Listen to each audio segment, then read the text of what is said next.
நல்ல தகப்பனே, சர்வ வல்லமையுள்ள எங்கள் ஆண்டவரே, இந்த அருமையான நேரத்திற்காக உமக்கு ஸ்தோத்திரம். நாங்கள் கூடி வந்து உம்முடைய சமூகத்தில் உட்காரும்படி நீர் பாராட்டி இருக்கிற தயவுக்காக உமக்கு நன்றி ஆண்டவரே. இப்பொழுதும் தேவனாகிய கர்த்தர் 2 பேர் 3 பேர் நாமத்தில் கூடி வந்தாலே அங்கே பேசுவேன் என்று சொல்லியிருக்கிறீர். இதோ இத்தனை திரளாய் ஜனங்கள் கூடி வந்திருக்கிறாங்கப்பா. இவர்கள் மத்தியில் நீர் பேச வேண்டுமாய் நாங்கள் செபிக்கிறோம். விசேஷமாய் வசனத்துக்காக ஜனங்கள் உம்மை தேடி ஓடி வந்தபோது நீர் அவர்கள் மேல் அன்பு கூர்ந்து மனதுருகி அவர்களோடு கூட பேசத் தொடங்கினீர் என்று வேதம் சொல்லுகிறது. அதே தேவன் இன்னும் ஜீவனோடு இருக்கிறீர். அன்பு கூர்ந்து மனதுருகி இந்த காலை வேளையில் எங்களோடு கூட இடைபடுவீராக. வந்த ஒவ்வொருத்தருடன் கர்த்தர் நீர் பேசுவீராக.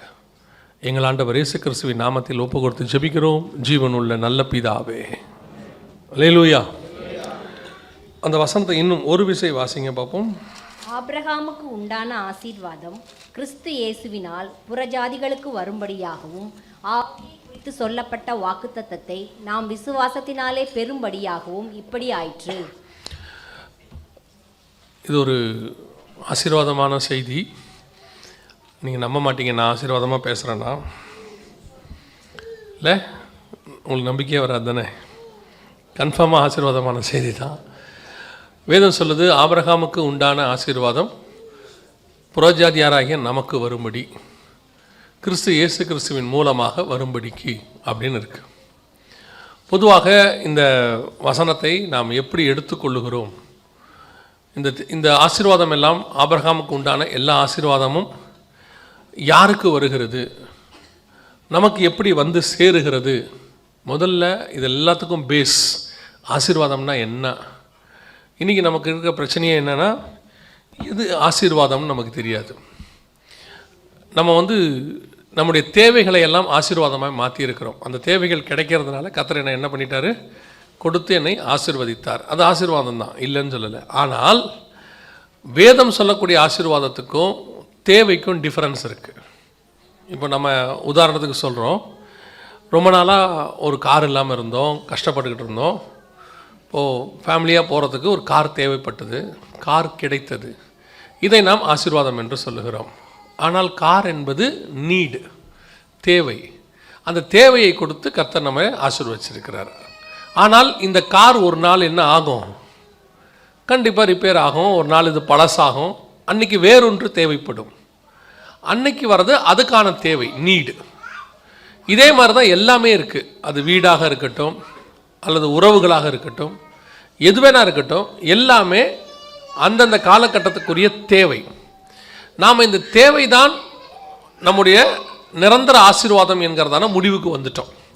ஸோ அதனால் நம்ம என்ன ஆகிறோன்னா, இதுதான் ஆசீர்வாதம், இதுக்கு பின்னாடியே நம்முடைய ஓட்டம் முழுவதும் ஓடி முடிச்சாச்சு. நம்ம லைஃப்பில் ஒரு 58 வயசு 60 வயசு வரைக்கும் வேலை பார்த்துட்டு, அதற்கு பிறகு நாம் ஒரு வீடு எடுத்து வீடை கட்டி சாவர வரைக்கும் நிம்மதியாக இருக்கணும். இதுதான் நம்முடைய மொத்த லைஃபினுடையதான ஒரே டார்கெட். அப்படி தானே? ஃபோன் கொஞ்சம் கீழே வைங்க. குட். அப்போது இதுதான் நம்முடைய மொத்தமான நம்முடைய எண்ணம். எல்லாமே அப்படி தான் இருக்குது. இது நம்ம வாழ்க்கைக்கான ஒரு தேவை, அவ்வளோதான். ஆனால் உண்மையிலே ஆசீர்வாதம் என்ன? இதுதான் நம்முடைய ஆசீர்வாதம், இதுதான் நம்முடைய லைஃப் அப்படின்னு சொல்லி நம்ம முடிச்சிட்டோம்னா, ஒரு விஷயத்தை தெரிஞ்சுக்காமே போயிட்டோம்னு அர்த்தம். ஏதோ ஒன்றை, நிரந்தரமானதை, உண்மையான ஆசீர்வாதத்தை நாம் புரிஞ்சிக்காமல் போயிட்டோம்னு அர்த்தம். சரி, இதுதான் ஆசீர்வாதம் நீங்கள் நினச்சிங்கன்னா, உலகத்தார் இதை விட ஆசீர்வதிக்கப்பட்டிருக்கிறார்கள். நம்மளை விட அவங்க நிறைய வீடு வச்சுருக்காங்க. உலகத்தாரை பார்த்திங்கன்னா எத்தனையோ பிஸ்னஸ் மேன், வேர்ல்டு நம்பர் 1 பணக்காரரு, நம்பர் 2 பணக்காரரு, இப்படி எல்லாம் இருக்காங்க. இப்போ இவங்க எல்லாம் நம்மளை விட 1000 மடங்கு வச்சுருக்காங்க. வசனத்தின்படி அவங்க பார்த்தா பயங்கரமாக பலுகி பெருகி இருக்கிறாங்க. அப்போ அந்த ஆசீர்வாதம் அவங்களுக்கு எப்படி வந்துச்சு? அதையும் நீங்கள் புரிஞ்சுக்கணும். அப்போ உண்மையிலேயே ஆசீர்வாதம் என்றால் என்ன? அது ஆபிரகாமுக்கு சொல்லப்பட்டது. ஆபிரகாமுக்கு சொல்லப்பட்ட முதல் ஆசீர்வாதம்னா என்ன? முதல்ல ஆண்டவர் ஆபிரகாமை எப்படி ஆசீர்வச்சிருக்கிறாரு, அந்த ஆசீர்வாதத்தினுடைய உண்மை என்ன, அது எப்படி நமக்கு வருது, அதை தான் நாம் என்ன செய்ய போகிறோம்? இன்றைக்கி நாம் பார்த்து காலையில் கொஞ்சம் நேரம் அதை வசனத்தை தியானிச்சுட்டு அப்புறம் ஜெபம் பண்ண போகிறோம். அந்த ஆசீர்வாதத்தை நாம் பெற்றுக்கொள்ள போகிறோம். முடியும் போது அந்த ஆசீர்வாதத்தை நாம் சுதந்திரிக்க போகிறோம். இப்போ ஆண்டவர் ஆபிரகாமை 3 இடத்துல ஆசீர்வதிக்கிறார். 12ஆம் அதிகாரம், 14ஆம் அதிகாரம், 22ஆம் அதிகாரம் 3 இடத்துல கர்த்தர் ஆபிரகாமை ஆசீர்வதிக்கிறார். 3 இடத்துலையும் ஆசீர்வதிப்பேன் சொல்கிறார். இந்த ஆசீர்வாதம் வசனத்தின்படி கிறிஸ்து இயேசுவின் வழியாக நமக்கு வரணும். அப்படி தான் நம்ம வாசித்த வசனம் கலாத்தியரில் இருக்குது. முதலாவது வாசிங்க, ஆதியாகமத்தின் புஸ்தகம் 12ஆம் அதிகாரம் 2வது வசனத்தை வாசிங்க. நான் உன்னை பெரிய ஜாதியாக்கி உன்னை ஆசீர்வதித்து, நல்லா கவனிங்க, உன்னை ஆசீர்வதித்து உன் பேரை பெருமைப்படுத்துவேன், நீ ஆசீர்வாதமாய் இருப்பாய். முதலாவது கர்த்தர் ஆபிரகாமை பார்த்து ஆசீர்வதிப்பேன் அப்படின்னு சொல்ற அந்த இடத்துல அவர் எதை குறித்து சொல்றாருன்னா, உன் பேரை பெருமைப்படுத்துவேன் அப்படின்னு சொல்றாரு. உன் பேரை பெருமைப்படுத்துவேன், அதை ஒரு ஆசீர்வாதமாக கர்த்தர் அங்கே சொல்றாரு. நான் உன்னை ஆசீர்வதித்து உன் பேரை பெருமைப்படுத்தி உன்னை ஆசீர்வதிப்பேன் அப்படின்னு. சரி, ஆபிரகாமுடைய பெயர் பெருமைப்படுத்தப்பட்டிருக்கிறதா? நீங்கள் என்ன நினைக்கிறீங்க? ஆபிரகாம் பேர் என்ன செய்யப்பட்டிருக்கு? பெருமைப்படுத்தப்பட்டிருக்கா இல்லையா? ஆமாவா இல்லையா சொல்லுங்க. ஆமாம் தானே. சரி, இந்த வசனத்தை கர்த்தர் ஆபிரகாமுக்கு சொல்லும் போது ஆபிரகாமுடைய பேர் என்ன? ஆபிராம் இல்லையா? அவன் பேர் என்ன? ஆபிராம். இப்போ நீங்கள் உங்கள் பிள்ளைகளுக்கு வைக்கிற பேர் என்ன? ஆபிராமா ஆபிரஹாமா? ஆபிரஹாம். நீங்கள் இப்போ ஏன் இந்த பேரை வைக்கிறது இல்லை? உன் பேரை பெருமைப்படுத்துவேன்னு கர்த்தர் சொன்னது ஆபிராம். 17ஆம் அதிகாரத்தில் தான் அவருடைய பெயர் ஆபிரகாமாக மாற்றப்படுகிறது. இப்போ ஆபிராம்ங்கிற பேரை வைக்கிறோமா ஆபிரஹாமுங்கிற பேரை வைக்கிறோமா? ஆபிரஹாமுங்கிற பேரை தான் வைக்கிறோம். சரி, ஆபிரஹாமுங்கிற பேர் ஏன் வந்துச்சுங்கிறதெல்லாம் அப்புறம் பார்த்துக்கலாம், அது நமக்கு இப்போ இருக்கட்டும். அப்போது ஆபிரஹாமுங்கிற பேர் தான் இன்றைக்கி உலகம் முழுக்க என்னவாயிருக்கிறது? பிரசித்தமாயிருக்கிறது. எங்கேயோ பிறந்த பிள்ளைக்கு ஆபிரஹாம்னு பேர் வைக்கிறாங்க. அவர் அங்கே இருந்தார் 4000 வருஷத்துக்கு முன்னாடி. இன்றைக்கி நமக்கு பிறக்கிற பிள்ளைக்கு ஆபிரஹாம்னு பேர் வைக்கிறோம். உண்மையிலே கர்த்தர் பெருமைப்படுத்தி தான் இருக்கிறார். ஆனால் ஆபிராம் என்ற பெயர் அல்ல, ஆபிரஹாம் என்கிற பெயர். உண்மையிலேயே பேரை பெருமைப்படுத்துதல் என்றால் என்ன? உன் பேரை நான் பெருமைப்படுத்துவேன் அப்படின்னு கொஞ்சம் தியானிச்சு பாருங்க. பொதுவாக நாம் நம்முடைய பிள்ளைகளுக்கு பேர் வைக்கும்போது, ஆண் பிள்ளையாக இருந்தால் அந்த பேரை வைக்கிறதுக்கு ஒரு காரணம் இருக்குது. ஒரு பேர் வைக்கிறதுக்கு காரணமாக இருக்குது. பெரும்பாலும் அந்த பேர் வைக்கிற இடத்துல கொஞ்சம் பிரச்சனையும் வரும் இல்லையா? எங்கள் அப்பா பேரை வைக்கணும்னு அந்த அம்மா சொல்லுவாங்க, எங்கள் அப்பா பேரை வைக்கணும்னு இவர் சொல்வார் இல்லையா? கொஞ்சம் நார்மலாக. கொஞ்சம் ஸ்பிரிச்சுவலாக இருந்தால் இல்லை நம்ம பைபிள் பேரை வைக்கலாம், அவர் பேரை வைக்கலான்னு சொல்கிறோம். இந்த பேர் வைக்கிறதுலே பிரச்சனை கொஞ்சம் ஆரம்பிச்சிடும். யார் பேரை வைக்கிறது? அப்புறம் அந்த பேரை வச்சுவிட்டு அந்த பிள்ளைய வளரும் போது ஏதாவது சேட்டை பண்ணிச்சுன்னா உங்கள் அப்பா பேரை வச்சதுனால தான் இவ்வளவும் பிரச்சனையாக போச்சுன்னு அவங்க அப்பா திட்டு வாங்கிட்டு இருப்பார். அது இருக்கும் இல்லையா? பல நேரத்தில் நான் எப்பவும் சொல்வேன், இந்த பேர் வைக்கிறதுல நம்ம பண்ணுற சேட்டைகள் பெருஞ்சேட்டை. நம்ம அதுக்கு பின்னாடி போக வேண்டாம். இப்போ அந்த பேரை வைக்கிறோம். இப்போது ஆபிரகாம்ங்கிற பேரை நம்ம வைக்கிறோம், நம்ம தாத்தா பாட்டி பேரை கூட நம்ம வைக்கிறோம். சரி, ஆபிரகாமுக்கு அப்புறம் அந்த ஆபிரகாம்ங்கிற பேரை யாருக்கு வச்சாங்க பைபிளில்? ஆபிரகாம்ங்கிற பேரை ஆபிரகாமுக்கு அப்புறம் யாருக்கு வச்சாங்க? ஒருத்தருக்கு கூட வைக்கல. 4000 வருஷமாக யாருக்கும் வைக்கல. பைபிளில் சொல்கிறேன் நான், நீங்கள் எடுத்து பாருங்கள். ஆபிரகாமுக்கு அப்புறம் ஈசாக்கு 2 பசங்க பிறக்கிறாங்க. ஒருத்தன் கூட அப்பா பேரை வைக்கல. ஒருத்தனுக்கு ஏசான் பேர், இன்னொருத்தனுக்கு யாக்கோபுன்னு பேர். அதுக்கப்புறம் யாக்கோபுக்கு 12 பசங்க.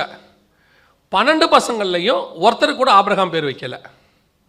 அதுக்கப்புறம் அந்த 12 பசங்களுக்கும் நிறைய பசங்க பிறக்கிறாங்க. யூதாக்கு 2 பையன், பாரா சேலான்னு சொல்லி 2 பசங்க, அவங்களுக்கும் ஆபிரகாம் பேர் வைக்கல.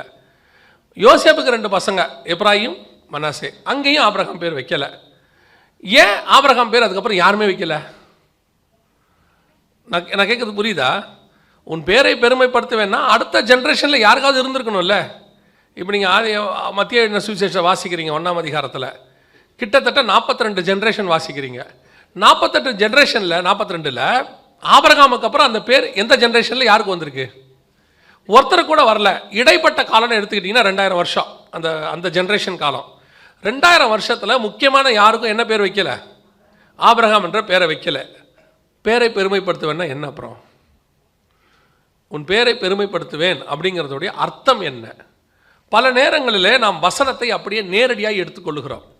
உடனே நம்ம என்ன செய்கிறோம்? நீங்கள் ஆபிரகாம் பேர் நிறைய பேருக்கு ஆண்டவர் வச்சிருக்கிறாரு, பேரை பெருமைப்படுத்திட்டார். ஆபிரகாம் பேர் மட்டும்தான் எல்லாருக்கும் வைக்கப்பட்டிருக்கா? சதாம் ஹுசேன் பேர் எத்தனை பேருக்கு வச்சுருக்காங்க தெரியுமா? வச்சுருக்காங்களா இல்லையா? அலெக்சாண்டர் பேர் வச்சுருக்காங்களா இல்லையா? கொஞ்சம் பேர் ஏடா கூடமானாலும் ஹிட்லர் பேர் கூட வச்சுருக்குறாங்க அவங்க பிள்ளைகளுக்கு. வச்சுருக்காங்களா இல்லையா? எத்தனையோ உலக பிரகாரமான ஆட்களோட பேரெல்லாம் என்ன செய்கிறோம்? வச்சுருக்கிறோம். தலைவர்கள் பேர் வச்சுருக்கிறோம். அப்போ ஆபிரகாமுக்கு பேர் வைக்கிறதுக்கும் இது வைக்கிறதுக்கும் என்ன வித்தியாசம்? உன் பேரை பெருமைப்படுத்துவேனுங்கிறத அந்த அந்த அந்த தீர்க்க தரிசனம் அல்லது அந்த காரியம் எப்படி நிறைவேறுகிறது? அந்த பேரை உலக பிரகாரமாய் உங்களுக்கு வைக்கிறதுனால அது நிறைவேறிடுச்சா? அந்த அந்த அந்த ஆசீர்வாதம் வந்துடுச்சா அப்படின்னா இல்லை. இன்னும் சொல்கிறேன், எத்தனையோ மிஷினரிகள், எத்தனையோ ஊழியக்காரர்கள் காட்டுக்குள்ளே செத்து போயிட்டாங்க, ரத்த சாட்சியாக மறிச்சிட்டாங்க. அவங்க பேர்லாம் என்னான்னு கூட நமக்கு தெரியாது.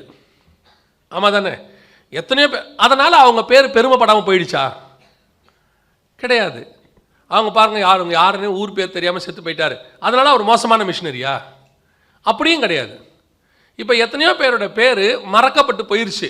அதுக்கப்புறம் ஊழியக்காரங்க பேர் மறக்கப்பட்டதுனால அவங்கெல்லாம் ஒன்றுமில்லாத ஊழியக்காரங்கன்னு அர்த்தமா? அப்படியும் கிடையாது. அப்போ பேரை பெருமைப்படுத்தல் என்பது இன்னொருத்தருக்கு வைக்கிறதுனாலையோ, அந்த பேர் ஃபேமஸ் ஆகிறதுனாலையோ, அல்லது அந்த பேர் ஃபேமஸ் ஆகாமல் போகிறதுனால அது பேர் பெருமைப்படாமல் போச்சுன்னு அர்த்தம் கிடையாது. அப்படி சொல்லலை பைபிள். ஃபேமஸான எத்தனையோ பேர் இருக்கு. நம்ம ஊரில் ஒரு நடிகர் இருக்கார், அந்த நடிகரோட பேரை எத்தனையோ பேர் வச்சுருக்கிறாங்க, கூட தாசன் அப்படின்னு போட்டு வச்சுருவாங்க. அதனால் அவர் பேர் பெருமைப்பட்டு போச்சா? இல்லை. அப்போ கர்த்தர் உன் பேரை பெருமைப்படுத்துவேன் அப்படிங்கிறதுடைய அர்த்தம் என்ன? எந்த இடத்துல பெருமைப்படுத்துகிறாரு? அதுதான் பெருமை. இப்போது நம்ம வீட்டுக்குள்ளே அப்பா அம்மா சொந்தக்காரங்க அத்தனை பேரும் உட்காந்து நம்ம பேரை பற்றி பேசுறது நமக்கு சந்தோஷமாக இருக்கும். இதுக்கும் இன்னொன்றுக்கும் டிஃப்ரென்ஸ் இருக்குது. அதே நம்ம பேர் பேப்பரில் வருதுன்னு வச்சுக்கோங்க, ஏதோ ஒன்று சாதிச்சிட்டோம், ஏதோ ஒன்று செஞ்சிட்டோம், சக்ஸஸ் பண்ணிட்டோம், பேப்பரில் வருது. இப்போ அதை விட இது என்னது? வீட்டுக்குள்ளே 20 பேர் சொன்னதுக்கும் இது கொஞ்சம் பேப்பரில் வர்றதுக்கும் என்னவா இருக்குது? கண்டிப்பாக பெருமை தான். அதை விட இது கொஞ்சம் பெருமை. இதே பேரை திடீர்னு ராஜா கூப்பிட்டு நம்மளை கூப்பிட்டு ஒரு அவார்டு கொடுக்குறாரு. அப்போ சொல்கிறார், அரசாங்கத்துடைய கெசட்டில் இவர் பேர் வரட்டும் அப்படிங்கிறாரு. அப்போ அதை விட இது இன்னும் பெருசு.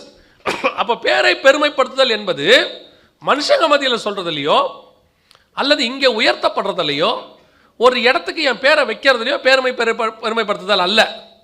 நாம் அதை எப்பவுமே அப்படி தான் எடுத்துக்கிறோம். உன் பேரை பெருமைப்படுத்துதல் அப்படின்னா, நம்ம பேரை யாராவது ஒருத்தர் நம்ம பிள்ளைக்கு வச்சுட்டாங்கன்னு வச்சுக்கோங்க, உடனே நமக்கு சந்தோஷம். என் பையன் என் பேரை என் பேரனுக்கு வச்சிருக்கிறான் அப்படின்னு நம்ம ஒரு சந்தோஷப்படுறோம். அது மாம்ச பிரகாரமான ஒரு சின்ன சந்தோஷம். உண்மையிலேயே பேரை பெருமைப்படுத்துதல்னா என்ன?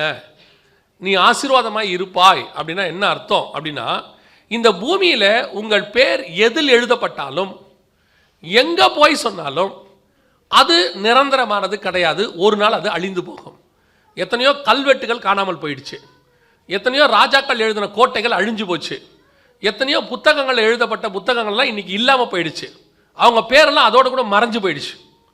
அப்போ அதெல்லாம் உண்மையான பெருமைப்படுத்துதல். அது ஒரு டெம்பரவரி. இன்றைக்கி உங்களுக்கு சமீபத்தில் ஒரு செய்தி ஒன்று வந்துச்சு, இப்போது 2 வாரத்துக்கு முன்னாடி பார்த்தீங்கன்னு சொன்னால், உலகத்திலேயே the best cricket team, world dream டீம்னு சொல்லுவாங்க, பெஸ்ட் கிரிக்கெட் டீம் செலக்ட் பண்ணாங்க. அந்த காலத்திலேருந்து, கிரிக்கெட் ஆரம்பித்த காலத்துலேருந்து இன்னை வரைக்கும் உள்ளதில் எடுத்தாங்க. எடுத்ததில் நாங்கள் கிரிக்கெட் பார்க்கும்போது மிகப்பெரிய சாதனையை செஞ்ச ஒரு கிரிக்கெட்டர் இருந்தார். அவர் பேர் அப்போ உலகம் முழுக்க ஃபேமஸ். அவர் பேட்டிங் பண்ணுறாருன்னா எல்லாரும் பயப்படுவாங்க, பவுல் பண்ணுறதுக்கு பயப்படுவாங்க. அவர் வராருன்னா தௌசண்ட்ஸ் ஆஃப் இருக்கக்கூடிய ஸ்டேடியமே எழுந்திருச்சுன்னு கைத்தட்டும். அவர் தான் அவர் காலத்தில் ரெக்கார்ட் ஹோல்டர், ரெக்கார்ட் மேலே ரெக்கார்ட் பண்ணிகிட்டே இருப்பார். கடைசியில் அவர் என்ன சொல்லிட்டாங்கன்னா, கிரிக்கெட்டுக்கு அவர் தான் கடவுள்னு சொல்லிட்டாங்க. அந்த அளவுக்கு பயங்கரமான ஒரு பேர். அவர் பேரை ஒன்றுமே செய்ய முடியாது, ரெக்கார்ட் அப்படின்னு. இப்போ இந்த ட்ரீம் கிரிக்கெட் டீம் செலக்ட் பண்ணாங்க, அதில் அவர் பேர் இல்லை. The best cricket players dream team select பண்ணதில் அவர் பேர் இல்லை. இப்போ அவர் பெயர் அந்த இடத்தில் மறக்கப்பட்டு விட்டது. ஒரு காலகட்டத்தில் லட்ச கோடிக்கணக்கான ஜனங்களில் தூக்கி வைத்து கொண்டாடப்பட்ட பெயர் இன்னைக்கு அந்த பெயர் இல்லாமல் போயிருச்சு. அந்த பேர் அங்கே இல்லை. அப்போ உண்மையான பெருமை என்பது நம் காலத்தில் உயர்த்தப்படுவதோ அல்லது ஒரு புஸ்தகத்தில் எழுதப்படுவதோ இல்லை இன்னொருத்தருக்கு அந்த பேரை வைப்பதோ அல்ல. ஆண்டவர் அந்த இடத்துல உன் பேரை பெருமைப்படுத்துவேன்னு சொன்னதுக்கான ரீசன் அது அல்ல. அப்படி பார்த்தா அதுக்கப்புறம் ஆபிரகாம் பேர் யாருக்குமே என்ன செய்யல, வைக்காததுனால ஆபிரகாம் பேர் பெருமை இல்லாமல் போயிடுச்சுன்னு அர்த்தம் இல்லை. நான் சொல்கிறத ஸ்பிரிச்சுவலாக புரிஞ்சுக்கோங்க. என்ன சொல்ல வரோம், உண்மையான ஆசீர்வாதம் உன் பேரை பெருமைப்படுத்துதல்னா என்ன? இப்போ ஆண்டவர் சொல்றாரு, இந்த ஆசீர்வாதம் ஆபிரகாமை ஆசீர்வதித்த இந்த ஆசீர்வாதம் இயேசு கிறிஸ்துவின் வழியாக யாருக்கு வருகிறது? நமக்கு வருகிறது, புறஜாதியாருக்கு வருகிறது. இப்ப கர்த்தர் அதே வாக்குத்தத்தை அதே ஆசீர்வாதத்தை உங்களுக்கும் எனக்கும் சொல்லுகிறார். நீ ஆசீர்வாதமாக இருப்பாய், உன் பேரை நான் பெருமைப்படுத்துவேன். இந்த வசனத்தை கேட்ட உடனே உன் பேரை பெருமைப்படுத்துவேன் உடனே நமக்கு தோன்றது என்ன, நமக்கு மைண்ட்ல தோன்றது என்ன அப்படின்னு கேட்டீங்கன்னா, ஓ வேலை ஸ்தலத்தில் கர்த்தர் உயர்த்த போறார் போல, நம்முடைய பேரை இந்த கவர்மெண்ட்ல கொண்டு வரார் போல, இல்லை நம்ம பேரில் லேண்டு வரப்போகுது போல, ஏதோ ஒன்று ரிஜிஸ்டர் ஆக போகுது போல, இல்லை நம்ம ரோட்டுக்கு நம்ம பேரை வைப்பாங்க போல, ஏதோ ஒன்று கர்த்தர் நம்மளை உயர்த்த போறாரு. 4 பேர் நம்மளை பாராட்ட போறாங்க, 4 பேர் நம்மளை என்ன செய்ய போறாங்க, கனப்படுத்த போறாங்க. ஸோ நம்ம பேர் பெருமைப்பட போகுது, கர்த்தர் வாக்கு பண்ணிட்டாரு, ஏதோ ஒரு பிளஸ்ஸிங் வரப்போகுது அப்படின்னு நம்ம மைண்டு முழுக்க வேர்ல்ட்லியாவே இருக்கு, இங்கே இருக்கு. இங்கே என்னதான் உங்க பெயர் பெருமைப்படுத்தப்பட்டாலும், யார் உங்களை உயர்த்தினாலும், எவ்வளோ பெரிய இடத்தில் உங்கள் பெயர் எழுதப்பட்டாலும் அது ஒரு நாள் இல்லாமல் போகும். உங்க பேரனுக்கு உங்க பேரை வச்சாலும் உங்க பேரன் பூமியை விட்டு போகும்போது அந்த பேரும் போயிடும். ஒரு டாக்குமெண்ட்ல லேண்ட் உங்க பேர் வாங்கினீங்கன்னா அது இன்னொருத்தர் பேருக்கு ரிஜிஸ்டர் பண்ணி அன்னைக்கு அந்த பேர் உங்களை விட்டு போயிடும். அப்போ உண்மையாய் இந்த ஆசீர்வாதம் உன் பேரை பெருமைப்படுத்துவேன்னு இயேசு சொன்னது, அதாவது ஆபிரகாமுக்கு சொன்னது, எப்படி எப்படி இயேசு கிறிஸ்துவின் வழியாய் நமக்கு வருகிறது அப்படிங்கிறத நாம வசனத்துல இருந்து பார்க்க போகிறோம். வாசிங்க, வெளிப்படுத்தின விசேஷம்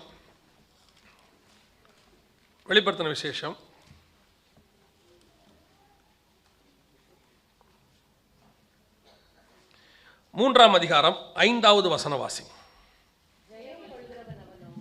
ஜெயம் கொள்ளுகிறவன் எவனோ அவனுக்கு வெண்வஸ்திரம் தரிப்பிக்கப்படும், அவனுக்கு வெண்வஸ்திரம் தரிப்பிக்கப்படும், ஜீவ புஸ்தகத்திலிருந்து அவனுடைய நாமத்தை நான் கிறுக்கி போடாமல் என் பிதா முன்பாகவும் அவருடைய தூதர் முன்பாகவும் அவன் நாமத்தை அறிக்கையிடுவேன். இப்போ உங்க பேரை பெருமைப்படுத்துவேன் அப்படிங்கறதனுடைய அந்த ஆசீர்வாதத்தினுடைய நிறைவேறுதல் எங்க இருக்குதுன்னு கேட்டீங்கன்னா, உங்க பேரை பூமியில பெருமைப்படுத்துவதனால அல்ல, பூமியிலே சொல்லப்படுவதனால அல்ல, பூமியிலே ரிஜிஸ்டர் பண்ணப்படுவதனால அல்ல. நம்ம பல நேரத்தில் என்ன நினைக்கிறோம்னா, அவரை முன்னாடி கூப்பிட்டு பேர் சொல்லிட்டாங்க. சில இந்த கூட்டங்கள் முடியும் போது பார்த்தீங்கன்னா நன்றி அறிவிப்புன்னு ஒன்று இருக்கும். அது மாதிரி பிரச்சனையை உண்டாக்குற செக்ஷன் வேற ஒன்றுமே இல்லை. ஒரு கூட்டத்தில் 3 நாள் கன்வென்ஷன் முடியும் போது வரிசையாக யார் யாரெல்லாம் நன்றி சொன்னாங்கன்னு சொல்லுவாங்க. இந்த நன்றி அறிவிப்பு, அந்த நன்றி அறிவிப்பு சொல்லும் போது ஏற்படக்கூடிய சண்டை அடுத்த கன்வென்ஷன் வரைக்கும் இருக்கும். நீங்கள் அவர் பேரை சொன்னீங்க, நம்ம பேரை விட்டுட்டீங்க பாருங்க, அவர் 25 ரியால் தான் கொடுத்தாரு, நான் 50 ரியால் கொடுத்தேன், நான் எவ்வளோ பொறுப்பெடுத்தேன், நீங்கள் நம்ம பேரை சொல்லாமே விட்டுட்டீங்க. இல்லை பிரதர் மறந்துட்டோம். இல்லை நீங்கள் பர்பஸாக தான் செஞ்சீங்க, அன்னைக்கு கூட கூப்பிடும் போது நீங்கள் என் பேரை கூப்பிடல. எப்போ? 4 வருஷத்துக்கு முன்னாடி. இவர் மறந்துட்டார். அதனால் ஸ்பர்ஜன் பிரதர் என்ன பண்ணிட்டாருன்னா மொத்தமாக சொல்லிட்டார், அத்தனை பேருக்கும் நன்றி. இந்த தனித்தனியாக சொல்லி பிரச்சனையை உண்டு பண்ணி மாற்றத்தை விட நல்ல சான்ஸ் அது. இந்த இந்தியாவில் இருக்கிறவங்களுக்கு இது தெரியாது. ஒவ்வொரு கூட்டத்திலையும் முடியும் போது செட்டு மைக் செட் போட்டவருக்கு நன்றி, கரண்ட் கொடுத்தவருக்கு நன்றி, போலீஸ்காரருக்கு நன்றி, அவருக்கு நன்றி, அதில் யாரோ ஒருத்தர் விட்டுருவாங்க. அது விடுறதும் அவங்க பார்வையில் முக்கியமான ஆளாக இருக்கும். பல நேரத்தில் நம்ம என்ன எதிர்பார்க்குறோம், அந்த இடத்துல என் பேரை சொல்லாமல் விட்டுட்டாங்க, இந்த இடத்துல சொல்லாமல் விட்டுட்டாங்க அப்படின்னு எதிர்பார்க்குறோம். ஆனால் வேதம் எல்லாம் என்ன பாருங்க, ஆனால் வேதம் என்ன சொல்லுது, இந்த பூமியில நீங்க ராஜாவா கூட இருங்க. யோசித்து பாருங்க, எத்தனை ராஜாக்கள் பேர் மறந்து போச்சு, எத்தனையோ ராஜாக்கள் பேர் இல்லாமல் போயிடுச்சு. அந்த ராஜாக்கள் எல்லாம் அந்த காலத்தில் பயங்கரமா இருந்தவங்க, ஒரு நாட்டையே கலக்கினவங்களா கூட இருந்திருப்பாங்க. ஆனா அவங்க பேர் இன்னைக்கு இல்லை. அப்போ இந்த அல்ல இங்கே சொல்லப்படுகிறது அல்ல. வேதம் தெளிவா சொல்லுது. வெளிப்படுத்தின விசேஷம் 3ஆம் அதிகாரம் 5வது வசனத்துல, என் பிதா முன்பாகவும் அவருடைய தூதர் முன்பாகவும் அவனுடைய நாமத்தை நான் அறிக்கையிடுவேன், உன் பேரை பெருமைப்படுத்துவேன், நீ ஆசீர்வாதமாய் இருப்பாய் என்பதனுடைய தீர்க்க தரிசனம் புறஜாதியாராகிய சபைக்கு நமக்கு எப்படி வருதுன்னா, இந்த பூமியில உங்களை உயர்த்தி ஆசீர்வதிச்சு எல்லாருக்கும் முன்னாடி உன் பேரை பெருமைப்படுத்துவேன் இல்லை, அது எல்லாரும் மாதிரி நீங்க உழைச்சிங்கன்னா உங்களுக்கு வந்துடும். எல்லாருக்கும் உலகத்தானுக்கு வருது தானே. உலகத்தார் உழைக்கிறாரு, உண்மையாக உழைக்கிறார், அவர் கொண்டு வந்து உலகத்தாரையும் மேலே வச்சிடுறாங்க. ஏன் எத்தனையோ துன்மார்க்கர் தான தர்மம் பண்ணோன்னா அவர் பேரை மேலே கொண்டு வந்துடுறாங்க, யூஎன்ல கூட கூப்பிட்டு சொல்லிடுறாங்க. ஸோ அதல்ல, அதை பற்றி ஆண்டவர் இங்கே பேசவே இல்லை. இங்கே நீங்கள் உண்மையுள்ள மனுஷன், இங்கே உங்களுக்கு ஆசீர்வாதம் வரும். நல்லா உழைச்சிங்கன்னா உங்கள் பேர் வரும் மேலே. உண்மையாக இருந்தீங்கன்னா ஆசீர்வாதம் வரும், தான தர்மம் பண்ணால் வரும். இது எல்லாருக்கும் வர்றது. ஆனால் கர்த்தர் சொல்கிற உண்மையான ஆசீர்வாதம் எது தெரியுமா? உன் பேரை பெருமைப்படுத்துவேன். ஒரு நாள் நீங்கள் பரலோக ராஜ்யத்துக்குள் பிரவேசிப்பீர்கள், பிதாவுக்கு முன்பாக நிற்க வச்சு உங்கள் பேரை கர்த்தருக்கு முன்பாக அவர் சொல்லுவார். அப்படி சொல்லும்போது உங்கள் பேர் பெருமைப்படுத்தப்படும். அந்த இடத்திலிருந்து அது மாறவே மாறாது. வசனம் சொல்லுது, ஜீவ புஸ்தகத்திலிருந்து அவன் பேரை கிறுக்கி போட மாட்டேன், ஜீவ புஸ்தகத்தில் எழுதப்படும். இந்த பூமியில எங்க எழுதினாலும் உங்க பேர் போயிடும். எதுல எழுதினாலும் போயிடும். கல்வெட்டில் எழுதினா போயிடும், புக்கில் எழுதினா போயிடும். அதாவது முந்தியாவது கல்லில் செதுக்குறாங்க, இப்போ எல்லாம் டிஜிட்டல், காத்துல இருக்கு. சேட்டிலைட் முடிஞ்சிச்சு, உங்க பேரும் முடிஞ்சிச்சு. சேட்டலைட் கீழே நேற்று கூட சேட்டலைட்லாம் எரிஞ்சு போச்சு, எரிஞ்சிச்சு, கதை முடிஞ்சிருச்சு. இப்போ எல்லாமே காத்துல எழுதி வைக்கிறோம். இது அல்ல, ஆண்டவர் இதை குறித்து சொல்லலை. கொஞ்சம் பேருக்கு வீட்டு வாசலில் கொஞ்சம் ஒரு போர்டில் அவங்களுடைய அந்த வீட்டு வாசலில் அவங்க பேரை போர்டை போட்டாச்சுன்னா அதில் ஒரு சந்தோஷம். இன்னாருடைய இல்லம், அவருடைய நிவாஸ் அப்படின்னு போட்டோம்னா பெரிய சந்தோஷம். அதில் போடலைன்னா இன்னும் கஷ்டம்.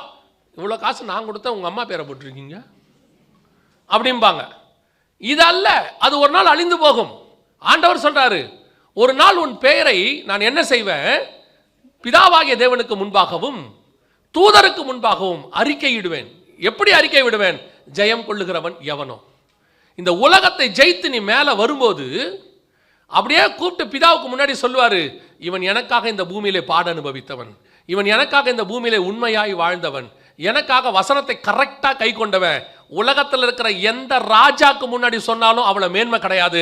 பரலோகத்தின் ராஜாவுக்கு முன்பாக உங்கள் பேரையும் என் பேரையும் கர்த்தர் பெருமைப்படுத்த போகிறார். எவ்வளவு பெரிய ஆசீர்வாதம் யோசித்து பாருங்க. இந்த ஆசீர்வாதத்துக்கு தான் நீங்களும் நானும் வாங்கணும். இந்த ஆசீர்வாதத்துக்கு தான் முயற்சி செய்யணும். இது சும்மா வராது, எல்லாருக்கும் இல்லை. வசனம் தெளிவாக சொல்லுது, ஜெயம் கொள்ளுகிறவன் எவனோ அவனைத்தான். யார் ஜெயம் கொள்ளுகிறவன்? சர்ச்சுக்கு வந்தவன் எவனோ அல்ல. சபையின் தூதனுக்கு நீ எழுத வேண்டியது என்னவெனில் சொல்லிட்டு சொல்றாரு, சபைக்குள்ள வந்து ஜெயம் கொள்ளுகிறவன் எவனோ. அப்படின்னா என்ன அர்த்தம்? சபைக்குள்ள வர்றது ஜெயம் கொள்றது அல்ல, சபைக்குள்ள வந்து ஜெயம் பெறணும். என்ன பெற வேண்டி இருக்கு? இங்கே உலகத்தை ஜெயிக்க வேண்டி இருக்கிறது. இங்கே சில காரியங்களை ஜெயிக்கிறதுக்கு நம்ம என்ன நினைச்சுக்கிட்டோம், நம்மளை வந்து ஆண்டவருக்கு சபைக்குள்ள கொண்டு வந்த உடனே பரலோகத்தில் கொண்டு போய் எல்லாருக்கும் நிற்க வைப்பாரா? இல்லை, பரலோகத்துக்கு போகிறது வேற கான்செப்ட். நான் எப்பவும் சொல்லுவேன், வேதத்தில் எப்பவுமே 3 வகையான ஆட்களை ஆண்டவர் வச்சிருப்பார். ஒன்று, ஒரு 7000 பேர், எலியா தீர்க்கதரிசி காலத்தில் ஒரு 7000 பேர். அடுத்து கெபியில் 50 பேராக இருக்காங்க. இந்த 7000 பேர் யாருன்னு தெரியாது, கர்த்தர் மறைச்சு வச்சிருக்கிறார். ஒரு 50 பேர் கெபியில் இருக்கிறாங்க. இவங்கெல்லாம் யாருன்னா உபதியா மூலமாக சாப்பாடு வாங்கி சாப்பிட்டுக்கிட்டு இருக்கிறாங்க. ஒரு 400 தீர்க்கதரிசிகள் ஏசபேல் பந்தியில் சாப்பிட்டுக்கிட்டு இருக்கிறாங்க. இவங்க யார் பேருமே பைபிளில் இல்லை பாருங்க. இவங்க யார் பேருமே இல்லை. இவன் ஏசபேலோட காம்ப்ரமைஸ் ஆனவன், அவன் பேரும் பைபிளில் இல்லை.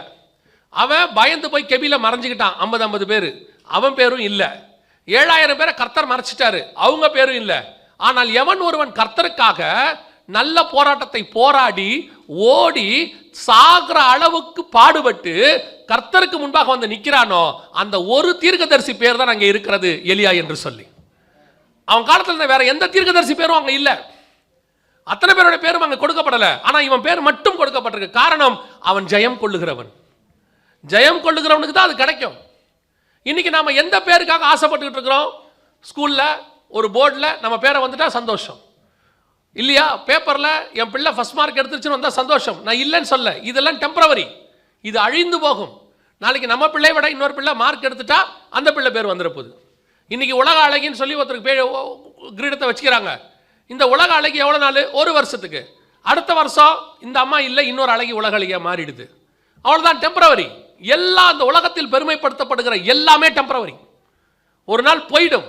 ஆனால் ஒன்றே ஒன்று மட்டும் நித்தியமாக நிரந்தரமாக ஜீவ புஸ்தகத்தில் எழுதப்பட்ட பெயர் அழியாத லோகத்தில் உங்களையும் என்னையும் குறித்து கர்த்தர் அறிக்கையிட போகிறார்.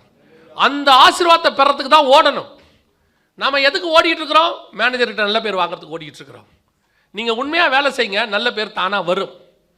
மொர்தெக்காய் உண்மையா வேலை செஞ்சான், அவனுக்கு உயர்வு வரல, ரோட்ல உட்காந்து கிடக்கிறான். ஒரு நாள் வந்தது, கர்த்தர் ஏற்ற நேரத்தில் அவனை உயர்த்தினார்.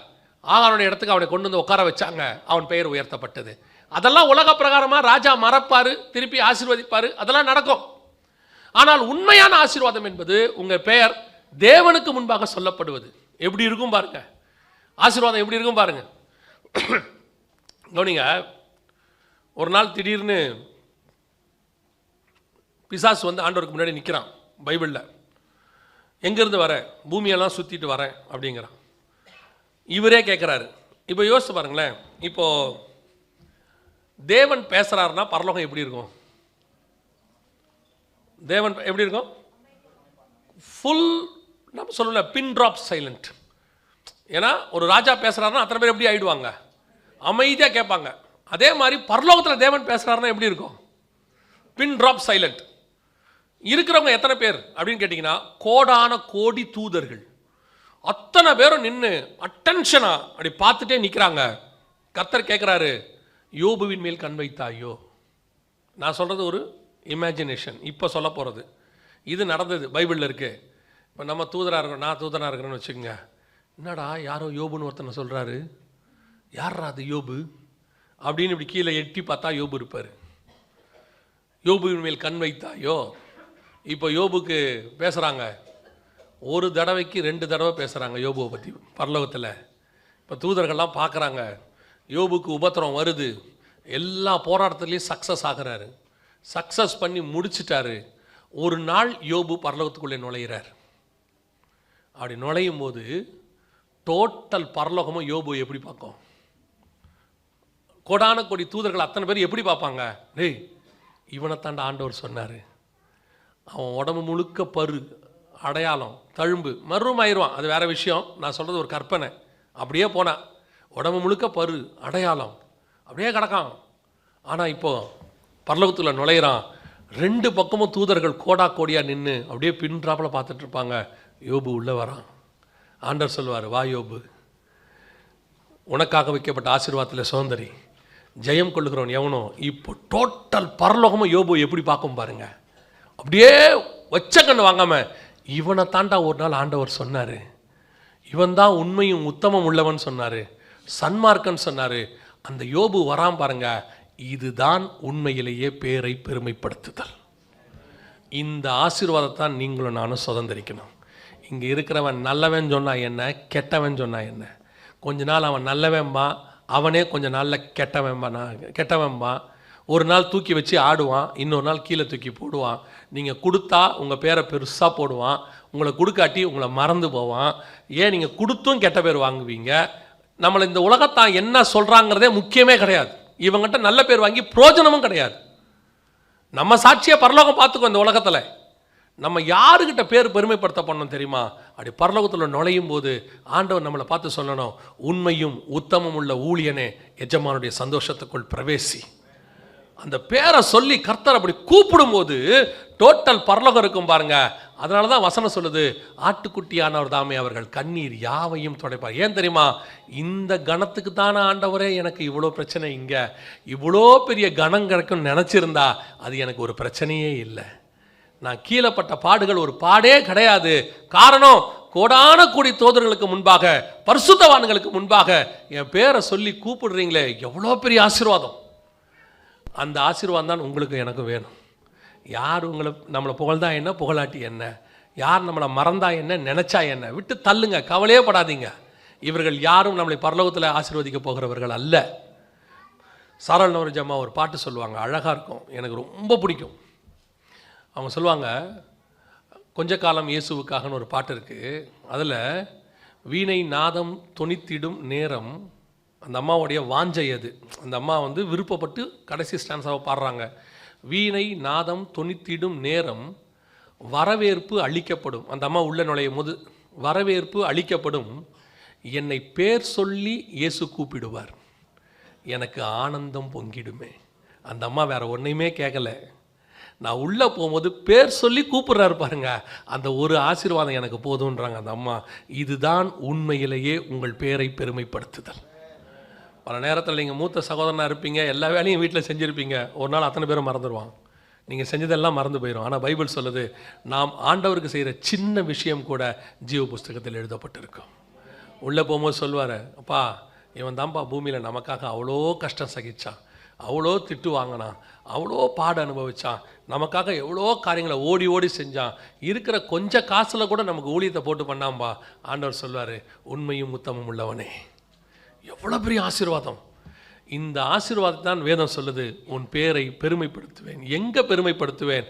இந்த ஆசீர்வாதம் இயேசு கிறிஸ்துவின் வழியாக புறஜாதியார் நமக்கு வருகிறது. அவர்தான் பிதாவுக்கு முன்பாக நம் பேரை பெருமைப்படுத்துகிறார். அல்லேலூயா. இனி இந்த உலகத்தின் பேர் பெருத்ததுக்காக பெருசாக நினைக்காதீங்க. நீங்கள் பாட்டு உங்கள் வேலையை செய்யுங்க, அது ஆசீர்வதிக்கப்பட்டு உங்கள் பேர் பெருமைப்படுத்தப்பட்டால் சோத்திரம். மறந்துட்டாங்களா, அதுக்கும் கவலைப்படாதீங்க. எவ்வளோ செஞ்சேன், கடைசியில் என்ன அவங்க ஒன்றுமே இல்லைன்ட்டாங்க, சொல்லிட்டு போட்டோம், ஒன்றும் பிரச்சனை இல்லை. நாம் செஞ்சது பரலோகத்தில் நினைவு கூறப்பட்டிருக்கிறது. இவர்கள் நம்மளை ரிவார்டு கொடுக்காமல் இருக்கலாம், ஆனால் ரிவார்டு கொடுக்குறவர் ஒருத்தர் இருக்கிறாரு. அவர் நம்மளை கனப்படுத்தாமல் விடவே மாட்டார். நம்ம வாஞ்ச என்னவா இருக்கணும் தெரியுமா? நான் நுழைவேன், பரலோகம் என்னை எழுந்திருச்சு நின்று வரவேற்கணும். 10ஓட 11 உள்ளே நுழையக்கூடாது. நான் 7000 பேராக இருக்கக்கூடாது, நான் 50 தீர்க்கதரிசியாக இருக்கக்கூடாது, ஒரு எளியாவாக காணப்பட வேண்டும்.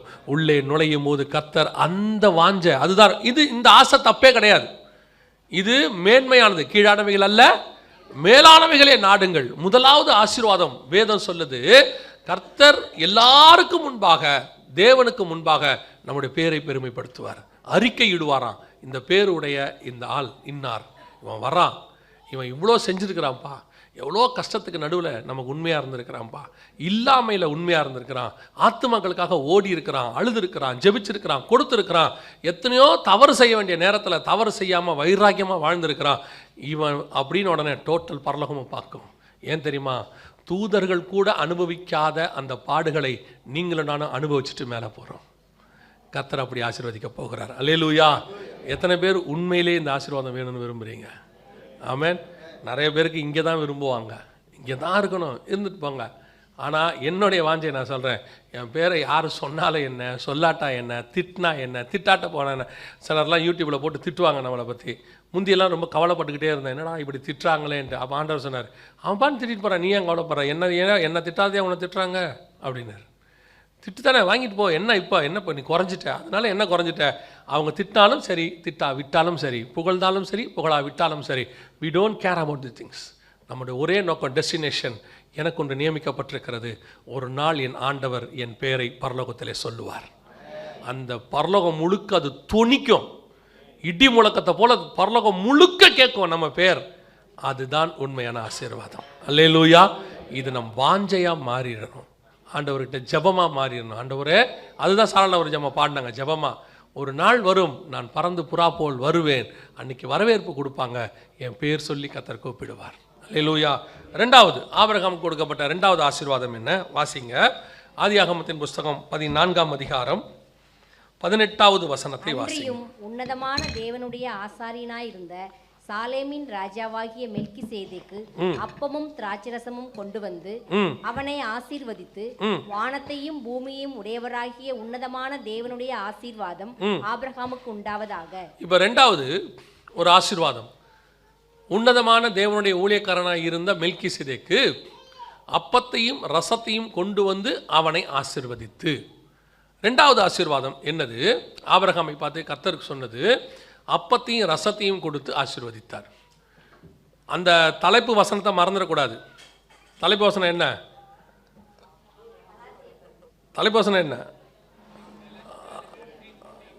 ஆபிரகாமின் ஆசீர்வாதம் இயேசு கிறிஸ்துவின் வழியாக புறஜாதியாருக்கு வரும்படிக்கு. அதை மறந்துடக்கூடாது. இப்போ இந்த ஆசீர்வாதம் யாருக்கு வந்திருக்குது? ஆபிரகாம் கிட்ட கொண்டு போய் கொடுக்கப்பட்டிருக்கிறது. எனது அப்பமும் ரசம். இந்த அப்பமும் ரசமும் அப்படிங்கிறதுனுடைய அர்த்தம் என்ன? இந்த அப்பமும் ரசத்தினுடைய இதில் என்னங்க ஆசீர்வாதம் இருக்குது? இந்த அப்பத்தையும் ரசத்தையும் கொடுத்து ஆசீர்வதிச்சு அந்த இடத்துல அதை காணிக்க கொடுத்தாரா? இவர் தான் அவருக்கு காணிக்க கொடுக்குறாரு. பொதுவாக நமக்கு ஆசீர்வாதம்னா என்ன? கொண்டு வந்து காணிக்க கொடுக்குறது நமக்கு ஒரு ஆசீர்வாதமாக நம்ம நினைப்போம். இல்லை ஏதாவது கிடைக்கிறதா நமக்கு ஆசீர்வாதமாக நினைப்போம். கொடுக்கறத நம்ம ஆசீர்வாதமாக நினைக்க மாட்டோம். கொடுக்கறத நாம் ஆசீர்வதிக்க தான் நினைப்போம். ஆஃபரிங் கொடுத்து ஆசீர்வதிச்சாங்க அப்படின்னு சொல்லுவோம் இல்லையா? ஆனால் இங்கே ஆபிரகாம் ஆசீர்வாதத்தை அவருக்கு கொடுக்குறாரு. அதுக்கு இவருக்கு என்ன கொடுக்குறாரு? ஃபஸ்ட்டு அப்பத்தையும் ரசத்தையும் கொடுத்து ஆசீர்வதிக்கிறார். இது என்ன ஆசீர்வாதம்? இதில் என்ன ஆசீர்வாதம் இருக்குது அப்படின்னு கேட்டிங்கன்னா, இப்போ ஆபிரகாம் கிட்ட ஒரு மிக முக்கியமான ஒரு உடன்படிக்கை செய்யப்படுகிறது, ஒரு அப்பத்தையும் ரசத்தையும் கொடுக்கப்படுகிறது. இந்த அப்பமும் ரசமும் ஆபிரகாம் மூலமாக அப்படியே இஸ்ரவேலருக்கு எல்லாருக்கும் போயிருக்கணும், அவங்களுக்கு போய் சேர்ந்துருக்கணும். ஆனால் 14ஆம் அதிகாரத்தில் இது நடக்குது. 16ஆம் அதிகாரத்தில் ஆகார் வந்துடுறாங்க. 17ஆம் அதிகாரத்தில் வேறொரு உடன்படிக்கை வந்துடுது, விருத்த சேதனம் வந்துடுது. அதனால் இந்த கம்யூனியன் ஸ்டாப் ஆயிடுச்சு. அப்பமும் ரசமும் என்னவாயிடுச்சு? ஸ்டாப் ஆயிடுச்சு. உங்கள் எல்லாருக்கும் ஒரு வேத பகுதி ஞாபகத்தில் இருக்கும்னு நினைக்கிறேன். ஏன்னா நீங்கள்லாம் நல்ல பெராயா பட்டணத்தாரை போல வேதத்தில் தேறினவர்களாக இருக்கிறபடினாலே உங்களுக்கு தெரிஞ்சிருக்கும். அதனால் நான் சாதாரணமாக சொல்கிறேன், காலத்தை பார்த்தால் போதர்களாக இருக்க வேண்டியவர்கள் நீங்கள். அதனால் உங்களுக்கு அதை சொல்கிறேன். 2ஆம் அதிகாரத்தில் யோவான் எழுதின சுவிசேஷத்தில் ஒரு அற்புதம் இருக்குது இல்லையா? கானா ஊர் கல்யாணம் இருக்குதுல்ல. கானா ஊர் கல்யாணத்தில் இயேசுக்கிட்ட போய் என்ன கேட்டாங்க? திராட்சை ரசம் கேட்டாங்கல்ல. ஏன் கேட்டாங்க? இவரை ஏன் போய் கேட்கணும் திராட்சை ரசம் குறைவுபட்டா? இவர்னா திராட்சை ரசம் விற்கிறாரு. சரி, இதுக்கு முன்னாடி இயேசு கிறிஸ்து அற்புதம் செஞ்சுருக்கிறாரா? இல்லை. அதான முதலாம் அற்புதம். அப்புறம் இவரே ஏன் கேட்டாங்க? சரி, இவர் பந்தி விசாரிக்கிறாரா? அதுவும் இல்லைல்ல. திராட்சை ரசத்தை யாரை போய் கேட்கணும்? பந்தி விசாரிக்கிறவரை கேட்கணும். இல்லை திராட்சை ரசம் கொடுக்குற வேற யாராவது கேட்கணும். இவரை ஏன் கேட்டாங்க? கொண்டு போய் மரியாள் போய் கேட்குறாங்க. சரி, மரியாள் கேட்டவுடனே இவர் என்ன சொன்னார்? மரியாளை பார்த்து, ஸ்திரீயே இதை நீங்கள் எப்படி சொல்லிட்டீங்க? மரியாளை திட்டாரு ஆண்டவர். மரியாளை பாருங்க, ஸ்திரீயேன்னு சொல்லிட்டாரு அப்படிங்கிறீங்க. அந்த அற்புதம் முடிஞ்ச பிறகு பாருங்க, இயேசு தன் தாயாகிய மரியாளுடன் இன்னும் சில காலம் அந்த ஊரிலே தங்கி இருந்தார். அப்படிதானே இருக்கு. அப்போ அவர் திட்டியிருந்தா விரட்டி விட்டுருக்கணும். தன் தாயாகிய மரியாளுடன் அப்படின்னு இருக்கு. அப்போ அவர் திட்டல. அது என்ன கான்செப்ட் தெரியுமா? கவனிங்க. அது என்ன கான்செப்ட் தெரியுமா? இப்போ மரியாள் வந்து திராட்சை ரசம் கேட்குறாங்க. மரியாள் என்ன கேட்குறாங்க? திராட்சை ரசம் கேட்குறாங்க. மரியாள் ஏன் முதல்ல கேட்டாங்க? அதுக்கு அவங்க வீடு கல்யாண வீடா? இல்லை. மரியாள் கேட்ட உடனே கர்த்தர் சொன்ன வார்த்தை ஸ்திரீயே. இது என்ன ஸ்திரீ அப்படின்னு கேட்டீங்கன்னு சொன்னால், ஆதியாகமம் 3:15 கர்த்தர் சொல்வார், உன் வித்துக்கும் அவள் வித்துக்கும், ஸ்திரீயின் வித்துக்கும் வரு. சர்பத்தை பார்த்து உன் வித்துக்கும், அப்படிதானே இருக்குது. உனக்கும் ஸ்திரீக்கும், உன் வித்துக்கும் அவள் வித்துக்கும். இந்த ஸ்திரீ இருக்காங்கல்ல, இந்த ஸ்திரீ யாருன்னு கேட்டா மரியாளுக்கு முன்னடையாளம். அதாவது அவங்க மரியாதை சொல்லல, அது நியாயப்பிரமாண சபை. இப்போ யூதர்களுக்கு நியாயப்பிரமாண சபை வந்து கேட்குது. என்ன கேட்குது? திராட்சை ரசம் கேட்குது. திராட்சை ரசம் என்பது உடன்படிக்கை. உடன்படிக்கையை கேட்ட உடனே இயேசு சொன்னாரு, ஸ்திரீயன்னா சபையே உனக்கும் எனக்கும் என்ன? நியாயப்பிரமாண சபைக்கும் நீ யாரு கேட்குறாங்க? யூதர்களுக்கு கேட்குறாங்க. உனக்கும் எனக்கும் என்ன? இந்த விஷயத்தில் உனக்கும் எனக்கும் என்ன சொல்லிட்டு என்ன வார்த்தை சொன்னாரு? என் வேலை இன்னும் வரல, இந்த உடன்படிக்கையை கொடுக்குற டைம் இன்னும் வரல. அதான அர்த்தம். திராட்சை ரசம் எடுத்து கொடுக்கும்போது இயேசு என்ன சொன்னாரு? சீஷர்கிட்ட கொடுக்கும்போது யோவான்ல, வேலை வந்ததென்று சொல்லி அவர் திராட்சை ரசத்தை எடுத்து கொடுத்தார். அப்போ அவர் சொன்ன வேலை இது. கம்யூனியன் கொடுக்குற டைம் இன்னும் வரல, உனக்கும் எனக்கும் என்ன? உடனே அந்த அம்மா என்ன சொல்லியிருக்கணும்? அவர் நம்மளை திட்டுறாருப்பா, நமக்கு ஒன்று செட் ஆகாதுன்னு போயிருக்கணும். அடுத்து அந்த அம்மா இன்னொன்று சொன்னாங்க, அவர் உங்களுக்கு என்ன சொல்லுகிறாரோ அதன்படி செய்யுங்கள். அர்த்தம் என்னன்னா, இதுக்கு முன்னாடி நீங்க திராட்சை ரசம் இருந்துச்சு இல்ல, அந்த திராட்சை ரசம் என்னன்னு கேட்டா மோசையின் முறைமையின்படி. ஏன்னா அங்க உள்ள கற்சாடி எல்லாம் காலியா இருக்கு. அந்த கற்சாடி யாருன்னா நியாயப்பிரமாண முறைப்படி சுத்திகரிப்பு கற்சாடி. மோசே சொன்னபடி கேட்டு நீங்க போனீங்க, இந்த உடன்படிக்கை முடிஞ்சிடுச்சு, இப்ப இல்ல. இனி உங்களுக்கு உடன்படிக்கை வேணும்னா இவர் சொல்லுகிறபடி செய்யுங்கள், இயேசு சொல்லுகிறபடி செய்யுங்கள். இப்ப திராட்சை ரசம் இல்லைன்னு சொன்ன இயேசு என்ன பண்ணோம்? என்ன திருப்பி என் பக்கம் திருப்பி விடுறீங்கன்னு தானே கேட்கணும். அடுத்து இயேசு சொன்னாரு, என் பேச்சை நீங்க கேட்குறீங்கன்னா நீங்க கற்சாடியில தண்ணியை நிரப்புங்க. இப்ப அடுத்து அப்படி ஆப்போசிட்டா மாறுது. அதோட அர்த்தம் என்ன? நீங்க பண்ண சுத்திகரிப்பு பத்தாது, நான் சொல்ற சுத்திகரிப்பை பண்ணீங்கன்னா உங்களுக்கு உடன்படிக்கை கிடைக்கும்னு அர்த்தம். அந்த கற்சாடியை தண்ணியில நிரப்ப சொன்னாரு. இப்போ எடுத்துட்டு கொண்டு போய் உள்ள பரிமாறணும்னு சொன்னா, முந்தின திராட்சை ரசத்தை பார்க்கிலும் பிந்தின திராட்சை ரசம் அதிக சுவை. அதோட அர்த்தம் என்னன்னா, முந்தின உடன்படிக்கையை பார்க்கிலும் பிந்தின உடன்படிக்கை அதிக மகிமை உள்ளது. அதனாலதான் இயேசு ஆண்டவரே சொன்னாரு, நான் அவர்களுக்கு ஜீவனல்லாத உடன்படிக்கையும் நன்மைக்கேது அல்லாத பிரமாணங்களையும் கொடுத்தேன், நியாயப்பிரமாணம். இப்போவோ ஜீவனுக்கான உடன்படிக்கை கொடுக்கப்பட்டிருக்கிறது. இதுதான் கானாவூர் கல்யாணத்துக்கு பின்னாடி இருக்கக்கூடியதான ஹெவன்லி சீக்ரெட். இப்போ அந்த கம்யூனியன் அந்த அம்மா கேட்டு கொடுக்க மாட்டேன்ட்டார்ல, வேலை இன்னும். இந்த கம்யூனியனை ஃபர்ஸ்ட் கொடுத்தது ஆபிரகாம் கிட்ட. இயேசு சொன்னாரு, என் வேலை இன்னும் வரவில்லை. இதை எடுத்து யாருக்கிட்ட கொடுக்க சொன்னாருன்னா, யூதர்களுக்கு இல்லை, சீஷர்கிட்ட கொடுத்து இதை கொண்டு போய் புறஜாதியார்ட்ட கொடுக்க சொன்னார். எப்படிங்க சொல்றீங்க புறஜாதியார்ட்ட கொடுக்க சொன்னாருன்னா, கம்யூனியனை பற்றின முறைமையை நமக்கு யார் எழுதியிருக்கிறா பைபிளில்? பவுல் எழுதியிருக்கிறாரு. பவுல் யாருக்கு எழுதியிருக்கிறாரு? இது எங்க வருது? 1 கொரிந்தியர், கொருந்து சபைக்கு எழுதுறாரு, புறஜாதியாருக்கு எழுதுறாரு. கம்யூனியனை பற்றி யார் எழுதணும் நியாயமா? கூட இருந்த சீஷர்கள் எழுதணும். பேதுரு நிருபத்தில் வந்திருக்கணும் நியாயமா. யோவான் எழுதின சுவிசேஷத்தில் சொல்லப்பட்டிருக்கணும். இல்லைன்னா அங்க இருக்க வேற ஒன்று யூதா புஸ்தகத்தில் வந்திருக்கணும். ஆனால் எதுல வருது தெரியுமா? பவுல் கொரிந்தியருக்கு எழுதுறாரு. அதனாலதான் பவுல் ஒரு வார்த்தை சொன்னாரு, உங்களுக்கு ஒப்புவித்ததை கர்த்தரிடத்தில் பெற்றுக்கொண்டேன், எனக்கு சீஷர்கள் சொல்லலன்னு அர்த்தம் இதுக்கு. அப்படின்னா என்ன அர்த்தம்?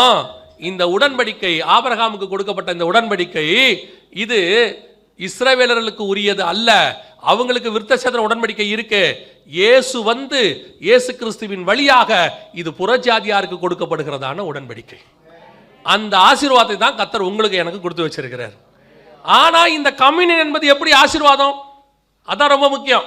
ஆசீர்வாதம் இது எப்படி ஆசீர்வாதம்? இன்னைக்கு கம்யூனியன் என்பது சர்ச்சில் ஒரு சடங்காச்சாரத்தினுடைய உச்சம். கம்யூனியன் கொடுக்கிறது சடங்காச்சாரத்தினுடைய உச்சம். நான் அதான் சொல்றேன், கம்யூனியனை சபையில் கொடுக்கும்போது என்ன சொல்லி கொடுக்குறீங்க? ஃபர்ஸ்ட் எடுக்கும்போது யார் யாருக்கு கிரைட்டீரியா, யாரு எடுக்கிறதுக்கு என்ன தகுதி? குடிப்பழக்கம் உள்ளவர்கள், சிகரெட் பிடிக்கிறவர்கள், தவறான வாழ்க்கை வாழ்கிறவர்கள் நீங்கள் கம்யூனியன் எடுக்கக்கூடாது. நீங்கள்லாம் இதெல்லாம் எத்தனை வருஷத்துக்கு முன்னாடி விட்டீங்க? ஞானஸ்நானம் எடுக்கும்போது விட்டீங்க தானே. இப்போ எதுக்கு உங்களுக்கு இந்த கிரைட்டீரியாவை கொண்டாடுறாங்க உள்ள? நான் சொல்றது புரியுதா? நான் சொல்றது உங்களுக்கு புரியுதா? இதுதான் நம்ம 20 வருஷத்துக்கு முன்னாடியே விட்டுட்டோமே. இப்போ நீங்க சொல்றது எப்படி இருக்குது? பிஇ எக்ஸாம் போறவனுக்கிட்ட 2ஆம் வாய்ப்பாடு சரியாக சொல்லுகிறவர்கள், ரிங்கா ரிங்கா ரோச சொல்லுகிறவர்கள், பாபா பிளாக் ஷிப் கரெக்டா சொல்லுகிறவர்கள், அகர முதல எழுத்தெல்லாம் கரெக்டா சொல்லுகிறவர்கள், நீங்கள் இந்த பிஇ எக்ஸாம் எழுதினா போடா பைத்தியக்காரம்பாங்க. சொல்லுவானா மாட்டானா? எப்படி கம்யூனியனுக்கு நீங்க இன்னும் திருப்பி எதை சொல்லிட்டு இருக்கீங்க? 25 வருஷத்துக்கு முன்னாடி விட்டுட்டு வந்த பாவத்தை சொல்லிடுறீங்க. அப்படி அந்த பாவத்தை சொல்றீங்கன்னா உங்களுக்குள்ள அப்படிப்பட்ட மறைமுகமான பாவத்தை செய்கிற 25 வருஷ விசுவாசி இருக்குன்னு அர்த்தம். அப்போ கம்யூனியன் எடுக்கிறதுக்கு இதெல்லாம் கிரைட்டீரியா. இயேசு 2 பேருக்கு அப்பம் விடுறாரு. இயேசு என்ன பண்றாரு? 2 பேருக்கு அப்பம் விடுறாரு. ஒன்று 5000 பேருக்கு அப்பம் விட்டார். அவர் அப்பத்தை எடுத்து பிட்டு ஸ்தோத்திரம் பண்ணி இதை கொண்டு போய் கொடுக்க சொன்னார். 5000 பேருக்கு அப்பம் விட்டார். ரெண்டாவது 12 பேருக்கு அப்பம் விட்டார். 5000 பேருக்கு அப்பம் விடும்போது அது வயிற்றுக்கு உணவு. 12 பேருக்கு அப்பம் விடும்போது அது கம்யூனியன். கரெக்ட் தானே? இப்போ 12 பேருக்கு கம்யூனியன் கொடுக்கும்போது ஏன் 5000 பேருக்கு சொல்லும் போது இதை வாங்கி புசியுங்கள், இது உங்களுக்காக பிற்கப்படுகிற என்னோட சரீரமாக இருக்குன்னு ஏன் சொல்லலை? ஏன் அந்த இடத்துல அதை சொல்லலை? அதோட அர்த்தம் என்னன்னா, கம்யூனியன் 5000 பேருக்கு எல்லாருக்கும் கொடுக்கறது அல்ல, கம்யூனியன் சீஷர்களுக்கு கொடுக்கப்படுவது, வேறு பிரிக்கப்பட்டவர்களுக்கு கொடுக்கப்படுவது. எல்லாருக்கும் பிட்டு வர்றவங்களுக்கெல்லாம் டிஸ்ட்ரிபியூட் பண்றது இல்ல. சும்மா வந்தவங்களுக்கெல்லாம் அள்ளி கொடுத்து இந்தா வந்து வரிசையில் வா, லைன்ல வா, இந்தா எடுத்துன்னு போ, வாயை தர, அது இல்ல. அது 5000 பேருக்கு கொடுக்குற சாப்பாடு. கம்யூனியன் என்பது எல்லாவற்றையும் விட்டு உம்மை பின்பற்றினோமே, எல்லாவற்றையும் விட்டு பின்பற்றினா உனக்கு கம்யூனியன் உண்டு. அபாத்திரமாய் போஜனமான பண்ணவன் உங்களில் சிலர் வியாதியஸ்தர்களாய் உங்களில் சிலர் நித்திரை அடைந்திருக்கிறார்கள். இந்த 12 பேர்ல அபாத்திரமா போஜனமான பண்ணது யாரு? யூதாஸ் காரியத். அவனுக்குள்ள என்ன இருந்துச்சு? பிசாசு கம்யூனியன் வாங்க பிறகு வந்துச்சு. கம்யூனியன் வாங்கிறதுக்கு முன்னாடி அவனுக்குள்ள என்ன இருந்துச்சு? பணத்தாசை இருந்துச்சு, பொருளாசை இருந்துச்சு. இருந்துச்சா இல்லையா? இதுதான் கம்யூனியனுக்கு கிரைட்டீரியா. இதெல்லாம் சொல்லணும் கம்யூனியன்ல. பொருளாசை உள்ளவன், பணத்தாசை உள்ளவன், பணப்பிரியன், தற்பிரியன், உலகத்தை நேசிக்கிறவன், எவனை கைய வைக்காதன்னு சொல்லுங்க, எவன் வைக்கிறான்னு பார்ப்போம். அப்படி எடு, அப்படி மீறி நீ எடு, யூதாசை போல நாண்டு கொண்டு சாவாயின்னு சொல்லிட்டு முடிங்க கம்யூனியனை. அப்படித்தானே பைபிள் சொல்லுது. உங்களில் சிலர் நித்திரை அடைந்திருக்கிறார்கள். கம்யூனியன் யார் எடுக்கிறது? சிகரெட் பிடிக்காதவர்கள். பொருளாசைக்காரன் சொல்றான், நல்ல வேளை நான் சிகரெட் பிடிக்கல, பிரைஸ் தி லார்ட். எப்படியாவது எங்கள் அண்ணனுடைய இடத்த ஆட்டையை போட்டுருந்தோம், கேஸ் போட்டிருக்கிறோம், எப்போ கேஸ் போய்கிட்டு எப்படியும் வாங்கிடுவேன். கம்யூனியன் எடுக்கிறவர்கள் குடிக்காதவர்கள், பிரைஸ் த லார்ட், ஒன்றும் பிரச்சனை இல்லை, நம்ம கேஸ் தான் போட்டிருக்கிறோம், நம்ம அந்த கிரைட்டீரியாவில் வரமாட்டோம். அப்போ புறஜாதியாருக்கு இந்த ஆசீர்வாதத்தை கர்த்தர் கொண்டு வந்து கொடுத்தாரு. அது உண்மையிலே எங்கே ஆசீர்வாதமா மாறுது? சீஷராகும் போது மாறுது. எடுக்கிறவன் சீஷனா இருக்கணும், கொடுக்கிறவன் இயேசுநாதரா இருக்கணும். எல்லாரும் கம்யூனியன் சும்மா எடுத்து சும்மா புட்டு கொடுக்கறதுக்கு இல்லை. கம்யூனியன் கேர்ஃபுல்லா கொடுக்கணும். தப்பா கொடுத்தாலும் சாவோம், தப்பா எடுத்தாலும் சாவோம். இந்த கம்யூனியனுக்கு ஒரு பவர் உண்டு. என்ன பவர் தெரியுமா? என் அப்பத்தை புசித்து என் பாத்திரத்தில் பானம் பண்ணுகிறவனை கடைசி நாளில் எழுப்புவேன், அவன் நித்திய ஜீவனை சுதந்திரித்துக் கொள்வான். கம்யூனியனுக்கு நித்திய ஜீவனை கொடுக்கக்கூடிய பவர் உண்டு. தப்பா எடுத்தா சாவடிக்கிற பவர் உண்டு. ரெண்டும் உண்டு கம்யூனியனுக்கு. இன்னைக்கு கம்யூனியன் எப்படி ஆயிடுச்சு? சடங்காச்சாரம். சர்ச்சுக்குள்ள எல்லாரும் எடுக்கணும், எல்லாரும் எடுக்கணும். எடுக்கிறவன் எல்லாம் சீஷனா இருக்கிறோமா? சீஷனாக முயற்சியாவது பண்றோமா? அதான் முக்கியம். சீஷனாக முயற்சியாவது பண்றோமா? அந்த முயற்சியும் கிடையாது. ஞாயிற்றுக்கிழமை, வெள்ளிக்கிழமை, உங்களுக்குலாம் வெள்ளிக்கிழமை மாசத்துல 1ஆம் வாரமா? மாசத்தின் 1ஆம் வாரம் கம்யூனியன். அன்னைக்கு முந்தின நாள் மட்டும் சோத்திரம் சோத்திரம் சோத்திரம் சோத்திரம் சோத்திரம். காத்திருப்பு கூட்டம் இருக்கா? இருக்குதானே? அந்த மற்ற 29 நாள் எக்கேடு வேணா கெட்டு போலாம். முந்தின நாள் வந்து சுத்திகரிச்சுக்கலாம். சோத்திரம் சோத்திரம் பிரைஸ் அல்லேலூயா, குத்து குத்துன்னு குத்திக்கிறது, எல்லாம் பண்ணிக்கிறது. எடுத்து வாயில போட்டுட்டு போகும்போது திருப்பி கதை முடிஞ்சிச்சு. திருப்பி அவ்வளவுதான். திருப்பி 29 நாள் எக்கேடு வேணா கெட்டு போலாம். திருப்பி 30வது நாள். நீங்க தப்பா எடுத்துக்காதீங்க, கொடுக்குறவங்க யாரும். கொடுக்குறவனை வேணா நீங்க பைத்தியக்காரன் நினைங்க. ஏன்னா பாவம் அவங்களுக்கு தெரியாது, உங்களை நம்பிடுவாங்க. மேலேருந்து ஒருத்தர் பார்த்துட்டு இருக்காரு, அவர் பைத்தியக்காரன் கிடையாது. அவருக்கு தெரியும் எக்கேற்பட்ட கேடி பத்தியா. 29 நாள் சேட்டையை பண்ணிவிட்டு 30வது நாள் வந்து குதிச்சுவிட்டு, அப்போ பாவம் பண்ணிட்டு கேட்கக்கூடாதா? கேட்கணும். திருப்பி பண்ணாமல் இருக்கணுங்கிற முடிவு எடுக்கணும். பலகீனம் வேற. ஆண்டவர் திருப்பி திருப்பி சொல்வார், இனி பாவம் செய்யாது. இது வரைக்கும் செஞ்சுட்ட ஓகே, இனி பாவம் செய்யாத. சிலர் அந்த நிமிஷம் மட்டும் இருப்பான் அப்படி நல்லவன் மாதிரி, அதுக்கப்புறம் எடுத்துட்டு. ஏன்னா இவங்களை பொறுத்த வரைக்கும் கம்யூனியன் என்பது சபையினுடைய சடங்காச்சாரங்களில் ஒன்று, முறைமை. மாசத்துல ஒரு நாள் கம்யூனியன். எடுக்கிறவங்களும் அப்படித்தான் இருக்காங்க. பல சபைகளில், நான் உங்க சபையை சொல்ல, பல சபைகளில் கொடுக்கிறவங்களும் அப்படித்தான் இருக்காங்க. கொடுக்கிறவனுக்கும் பொருளாசை இருக்கு, எடுக்கிறவனும் பொருளாசை. அவன் என்ன பார்க்குறான்? இவரை பற்றி தெரியாதா? 2 பேரும் தான் சேர்ந்து இடம் வாங்கியிருக்காங்க. இடம் வாங்க தப்பா? நான் அதை சொல்லவே இல்லை. இடம் வாங்கினதுக்கு இவங்க பண்ண சேட்டை ஒன்று இருக்கும்ல, பக்கத்து இடத்துல கொஞ்சம் சேர்த்து வேலி போட்டிருப்பாங்க. அப்படி சேர்த்து வேலி போட்டிருப்பாங்க. அவன் சொல்லுவான், ஐயா இது எங்கள் இடம், இப்போ என்னப்பா கேஸ் போட்டுக்க, பார்த்துக்கலாம். கர்த்தருடைய கிருபையில் நான் ஜெயிக்கிறேன்னா இல்லையா பாரு. யாருடைய கிருபையில்? எப்படி ஆனவனு அங்கே கூட்டிகிட்டு வந்துடுறது.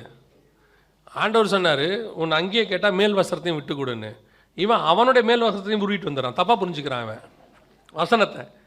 உங்கள் இடத்த நீங்கள் வச்சுக்கிறது தப்பு கிடையாது. கர்த்தர் கொடுத்தாரு, ஆசீர்வதிக்கிறார், தேசத்தை சுதந்திரிக்கிறீங்க, அது வேற விஷயம். அதில் எத்தனை இல்லீகல், எவ்வளோ தூரம். தங்கச்சி வந்து ஏதோ ஒரு கஷ்டத்தில் கேட்குது, அண்ணங்காரன் சொல்கிறேன், தங்கச்சி வந்து ஏதோ கஷ்டத்தில் கேட்குது, அண்ணங்காரன் சொல்கிறான், உன் லேண்டை எழுதி கொடு, நான் வேணா உனக்கு கொடுக்குறேன். ஆபத்தில் உதவவே சகோதரன் பிறந்திருக்கிறான். நீ கிறிஸ்துவின் அன்பை காட்டுறதுக்கு உன்னால் முடியலல்ல, ஹெல்ப் பண்ண முடியலல்ல. உங்கள் அப்பா அம்மா கேட்டால், அப்பா அம்மா பார்த்தா உங்களுக்கு கேப்பையில் நெய் வடிகிறது. அதுவே கணவனுடைய அப்பா அம்மாவை பார்த்தா எரிச்சலாய் வருகிறது. ஆனால் சோத்திரத்தோட கம்யூனியனும் வருகிறது. வரும் இல்லை? மாமியாரை வாடி போடின்னு பேசிட்டு கம்யூனியன் எடுத்தால் நாக்கில் புண்ணு வரும்ல. ஏன்டா அந்த ஆளை கூப்பிட்டீங்க தானே யோசிக்கிறீங்க. நான் முதல் நாள் சொன்னதான் சொன்னேன், இதை பேசிட்டு தான் போவேன். இதுக்கப்புறம் நீங்கள் என்னை கூப்பிடாட்டி எனக்கு ஒன்றும் பிரச்சனை இல்லை. நீ பண்ணுறதெல்லாம் பண்ணிவிட்டு இங்கே வந்து பிரைஸ் லார்ட் ஸ்தோத்திரம் அல்லேலூயா, கூட இருக்கவன் நம்பிடுவான். மேலே ஒருத்தர் உட்காந்துருக்காரு, அவர் நம்ப மாட்டார். எல்லாத்தையும் கையை வைக்கும் போது பயம் வரணும். இது ஆபத்தான பொருளை கை வைக்கிறேன், நான் எலக்ட்ரிக் கம்பத்தில் வச்சா கூட பிழைச்சிருவேன், கம்யூனியனில் கை வச்சிங்க தொலைச்சிருவாரு. நாண்டு கொண்டு செத்தானா, குடல் சரிந்து செத்தானாமா. இருக்கா இல்லையா? யாருக்கு நடந்துச்சு? துன்மார்க்கனுக்கு இல்லை, அப்போஸ்தலன் என்று பெயரிடப்பட்டவனுக்கு. 12 பேரை அழைத்து அவனுக்கு என்ன பேர் வச்சாரு? அப்போஸ்தலன். கம்யூனியன் எடுக்கிறவனுக்கு அந்த பயம் இருக்கணும். கொடுக்குறவங்களுக்கும் சொல்கிறேன், ஒருத்தன் தப்பு செய்கிறான்னு தெரிஞ்சால் தைரியமாக சொல்லுங்க, போய் சரி பண்ணிட்டு வந்து எடு, கையை வைக்காதுன்னு சொல்லுங்க. இப்போ சில பேருக்கு என்ன பிரச்சனை தெரியுமா? அப்படி சொன்னால் ஒரு சபையை விட்டுப்பார், போட்டோம் என்ன இப்போ, அவன் கம்யூனியில் கை வச்சு சாகிறத விட வெளியே போய் திரும்பி வருவது நல்லது. ஏன்? அவன் ரத்த பழிக்கு நான் நீங்களா இருப்பேன். இயேசு தெளிவாக சொன்னார். கம்யூனியன் கொடுத்துட்டு யூதாஸை பார்த்து, போய் செய்வதை துரிதமாய் செய், புறப்பட்டு போன்ட்டார், வெளியே போ. அதுக்கப்புறம் தான் இயேசு பல விஷயங்களை அவங்களோட கூட பேசினார். இந்த கம்யூனியனுடைய ஆசீர்வாதம் என்ன? இவ்வளோ நேரம் பார்த்தது அதில் உள்ள டேஞ்சர். ஆசீர்வாதம் என்ன? வாசிங்க, எபிரேயர் நிருபம் 10ஆம் அதிகாரம், எபிரேயர் நிருபம் 10ஆம் அதிகாரம் 19வது வசனத்தை வாசிங்க. சகோதரரே, ஆகையால் சகோதரரே, நாம் மகா பரிசுத்த ஸ்தலத்தில் பிரவேசிப்பதற்கு இயேசுவானவர் தமது மாம்சமாகிய திரையின் வழியாய் புதிதும் ஜீவனுமான மார்க்கத்தை நமக்கு உண்டு பண்ணினபடியால். அப்ப இந்த கம்யூனியனுடைய சரீரம் எதை குறிக்கிறது? புதிதும் ஜீவனமான மார்க்கம் ஓப்பன் ஆயிருக்குன்னு அர்த்தம். எப்போ ஓப்பன் ஆயிடுச்சு? அது வரைக்கும் அது எப்படி இருந்துச்சு? மகா பரிசுத்த ஸ்தலம் க்ளோஸ் பண்ணி இருந்துச்சு. இயேசுவின் மரணத்தோட திரைச்சீலை கீழிருந்து மேலிருந்து கீழாக 2ஆக கிழிந்தது. அத்தோட பரலோகத்துக்கு வழி ஓப்பன் ஆச்சு. எப்போ? இயேசுவின் சரீரத்தின் மூலமாக. அப்போ என் கையில் இருக்கிற கம்யூனியன் எனக்கு என்ன சொல்லுது தெரியுமா? என் முற்பிதாக்கள், எபிரேயர் 11:39 வாசிங்கப்பா. இவர்கள் எல்லாரும் விசுவாசத்தினாலே நற்சாட்சி பெற்றும் வாக்குத்தத்தம் பண்ணப்பட்டதை அடையாமற் போனார்கள். யாரு இவர்கள் எல்லாரும்னா யாரை குறிக்குது? 3வது வசனத்தில் ஆபேலை குறிக்குது. 32வது வசனத்தில் பின்னும் என்ன சொல்லுவேன்? எப்தா, பாராக், சிம்சோன், தாவீது, சாமுவேல் என்பவர்களை குறித்தும் தீர்க்கதரிசிகளை குறித்தும் விவரம் சொல்ல வேண்டுமானால் ஆபேல் ஆரம்பிச்சு மொத்த தீர்க்கதரிசி வரைக்கும் சொல்லி லிஸ்ட் போட்டுட்டு ஆண்டவர் சொல்றாரு 39வது வசனத்துல, இவர்கள் எல்லாரும் விசுவாசத்தினாலே நற்சாட்சி பெற்றும் வாக்குத்தத்தம் பண்ணப்பட்டதை. அவரோட அர்த்தம் என்னன்னா, இவங்கெல்லாம் பாவிகள் இல்ல, விசுவாசத்தில் நற்சாட்சி பெற்றவர்கள். ஆபேலின் ரத்தம் பேசுனதை பார்க்கிலும் நலமானதை பேசும் ரத்தம். நோவா விசுவாசத்தில் நீதிமான், தேவனோடு கூட சஞ்சரித்து கொண்டிருந்தான். ஆபிரகாம் விசுவாசித்தான், நீதியாக எண்ணினார், விசுவாசத்தின் தகப்பன். அப்படிதானே இருக்கு பைபிளில். யாக்கோபே உன் கூடாரங்கள் எவ்வளவு அழகா இருக்கிறது. மோசே என் வீட்டில் எங்கும் உண்மை உள்ளவன். தாவீது என் இருதயத்துக்கு ஏற்றவனாய் கண்டேன், என் பிரியமான புருஷனாகிய தானியேலே. அத்தனை பேரும் சாட்சி வாங்கினவன், அத்தனை பேரும் கர்த்தரிடத்திலிருந்து நற்சாட்சி பெற்றவங்க. ஆனால் இவர்கள் எல்லாரும் விசுவாசத்தினாலே நற்சாட்சி பெற்றும் என்ன வாக்குத்தத்தம் பண்ணாரா? அத்தனை பேரும் பரலோகத்தில் நுழையிறதுக்காக ஆசைப்பட்டாங்க, ஒருத்தருக்கு கூட அது கிடைக்கலையாமா. வாக்குத்தத்தம் பண்ணப்பட்டதை அடையாமல் போனார்கள். அடுத்த வசனம், அவர்கள் நம்மை அல்லாமல் பூர்ணராகாதபடி விசேஷித்த நன்மையானதொன்றை தேவன் நமக்கென்று முன்பதாக நியமித்து வைத்திருந்தார். அது என்ன தெரியுமா? உங்க கையில் இருக்கிற கம்யூனியன், உங்க கையில் இருக்கிற அப்பம். இந்த உடன்படிக்கையை முன்னாடி வச்சுட்டார் ஆபிரகாம் கிட்ட. மரியாதை வந்து கேட்டாலும் கொடுக்க மாட்டேன்ட்டாரு, யாருக்கிட்டையும் இல்லைன்ட்டாரு. அந்த அப்பத்தையும் ரசத்தையும் யாருக்கு வச்சிருக்கேன் தெரியுமா? பின்னாடி என் சபையாகிய பிள்ளைகள் வருகிறார்கள், அவர்கள் கையில் அதை கொண்டு போய் கொடுப்பேன், அவர்கள் வாங்கி கொண்டு முன்னாடி பிரவேசிப்பார்கள், இவர்கள் பின்பாக வருவார்கள். அந்த ஆசீர்வாதத்தை முன்பதாக எனக்கு நியமித்து வைத்திருந்தார். அப்போ உங்க கையில் என் கையில் இருக்கிற கம்யூனியனுடைய பவர் என்ன? அதோடைய ஆசீர்வாதம் என்ன? பரலோகத்தினுடைய டோர் கீ. அது பரலோகத்தில் நுழையிறதுக்கான கீ. அது கையில் இருந்தா பரலோகத்துக்குள்ள நுழைய முடியுமா? வசனம் சொல்லுது, தன் சரீரம் என்கிற திரைச்சீலையின் வழியாக புதிதும் ஜீவனுமான மார்க்கத்தை உண்டாக்கினார். அப்படின்னா நமக்கு எவ்வளவு பெரிய ஆசீர்வாதம். ஒரு பெஸ்ட் பரலோகத்துக்குள்ள நுழையிற கீயை கையில வச்சுக்கிட்டு இந்த வாங்கின உடனே ஆபிரகாம் சொல்றாரு, சோதோம் ராஜா வந்து சொல்றான், எதை வேணாலும் எடுத்துக்கோ, ஆட்களை மட்டும் கொடுத்துரு. அவன் சொல்றான், கம்யூனியனை கையில் வாங்கிட்டேன், இனிமேட்டு எது கொடுத்தாலும் வாங்க மாட்டேன். இதுக்கு முன்னாடி பார்வோன் கொடுக்கும்போது வாங்கினேன், பார்வோன் ஆசீர்வாதத்தை கொடுக்கும்போது என்ன செஞ்சேன், வாங்கினேன். அமலேக்கியன் கொடுக்கும்போது வாங்கினேன். ஆனால் இனிமேட்டு எதையும் நான் வாங்க மாட்டேன். காரணம் என்ன தெரியுமா, இந்த மேலான ஆசீர்வாதமே என் கைக்கு வந்துடுச்சு. உங்களால் கொடுக்க முடியாத ஆசீர்வாதம் என் கைக்கு வந்துடுச்சு. இனி சோதோமின் பாத ரட்சையை கூட நான் எடுக்க மாட்டேன். அந்த வைராக்கியம் உங்களுக்கு எனக்கும் வரணும். ஆண்டவர் உங்களை என்னையும் அவ்வளோ கனப்படுத்தி வச்சிருக்கிறாரு. உங்கள் கையில் இருக்கிற கம்பெனியினுடைய பவர் அது. பரலோகத்துக்குள்ளே நுழையிறதுக்கு கர்த்தர் கொடுத்துருக்கிற டோக்கன். இன்னைக்கு என்ன அசட்டை, கம்யூனியன் சடங்காச்சாரமாக மாறி கம்யூனியன் கர்த்தருக்கு முன்பாக இல்லை, மனுஷருக்கு முன்பாக கூட அசட்டை பண்ணப்படுது. சும்மா அண்டால கலக்கி வச்சு மொண்டு மொண்டு ஊத்துறாங்க. வர்றவங்க வாயிலாம், வர்றவன் எடுக்கிறவன் உண்மை உள்ளவன் அதெல்லாம் கணக்கே கிடையாது. ஒரே வார்த்தை, சிகரெட் பிடிக்கிறவர்கள், குடிக்கிறவர்கள், லாக்கரி வஸ்திரம் தரிக்கிறவர்கள், ஒரே மனைவி இல்லாதவர்கள் தயவு செய்து கம்யூனியன் கை வைக்க வேண்டாம், முடிஞ்சிருச்சு. அவன் என்ன புறஜாதியானா வந்து உட்காந்துருக்கான்? உட்காந்துருக்கிறவன் எல்லாம் சீஷன், 10 வருஷம் சீஷன், 20 வருஷம் சீஷன். ஆனால் இதில் எவனும் யூதாஸா இருக்கக்கூடாது. அந்த எச்சரிப்பில் கொடுக்கணும். இது வெறும் அப்பத்துக்கான என்ட்ரன்ஸ், ரத்தம் இன்னும் ஒரு படி மேலே. அதே எபிரேயர் 10:20 வாசிங்க.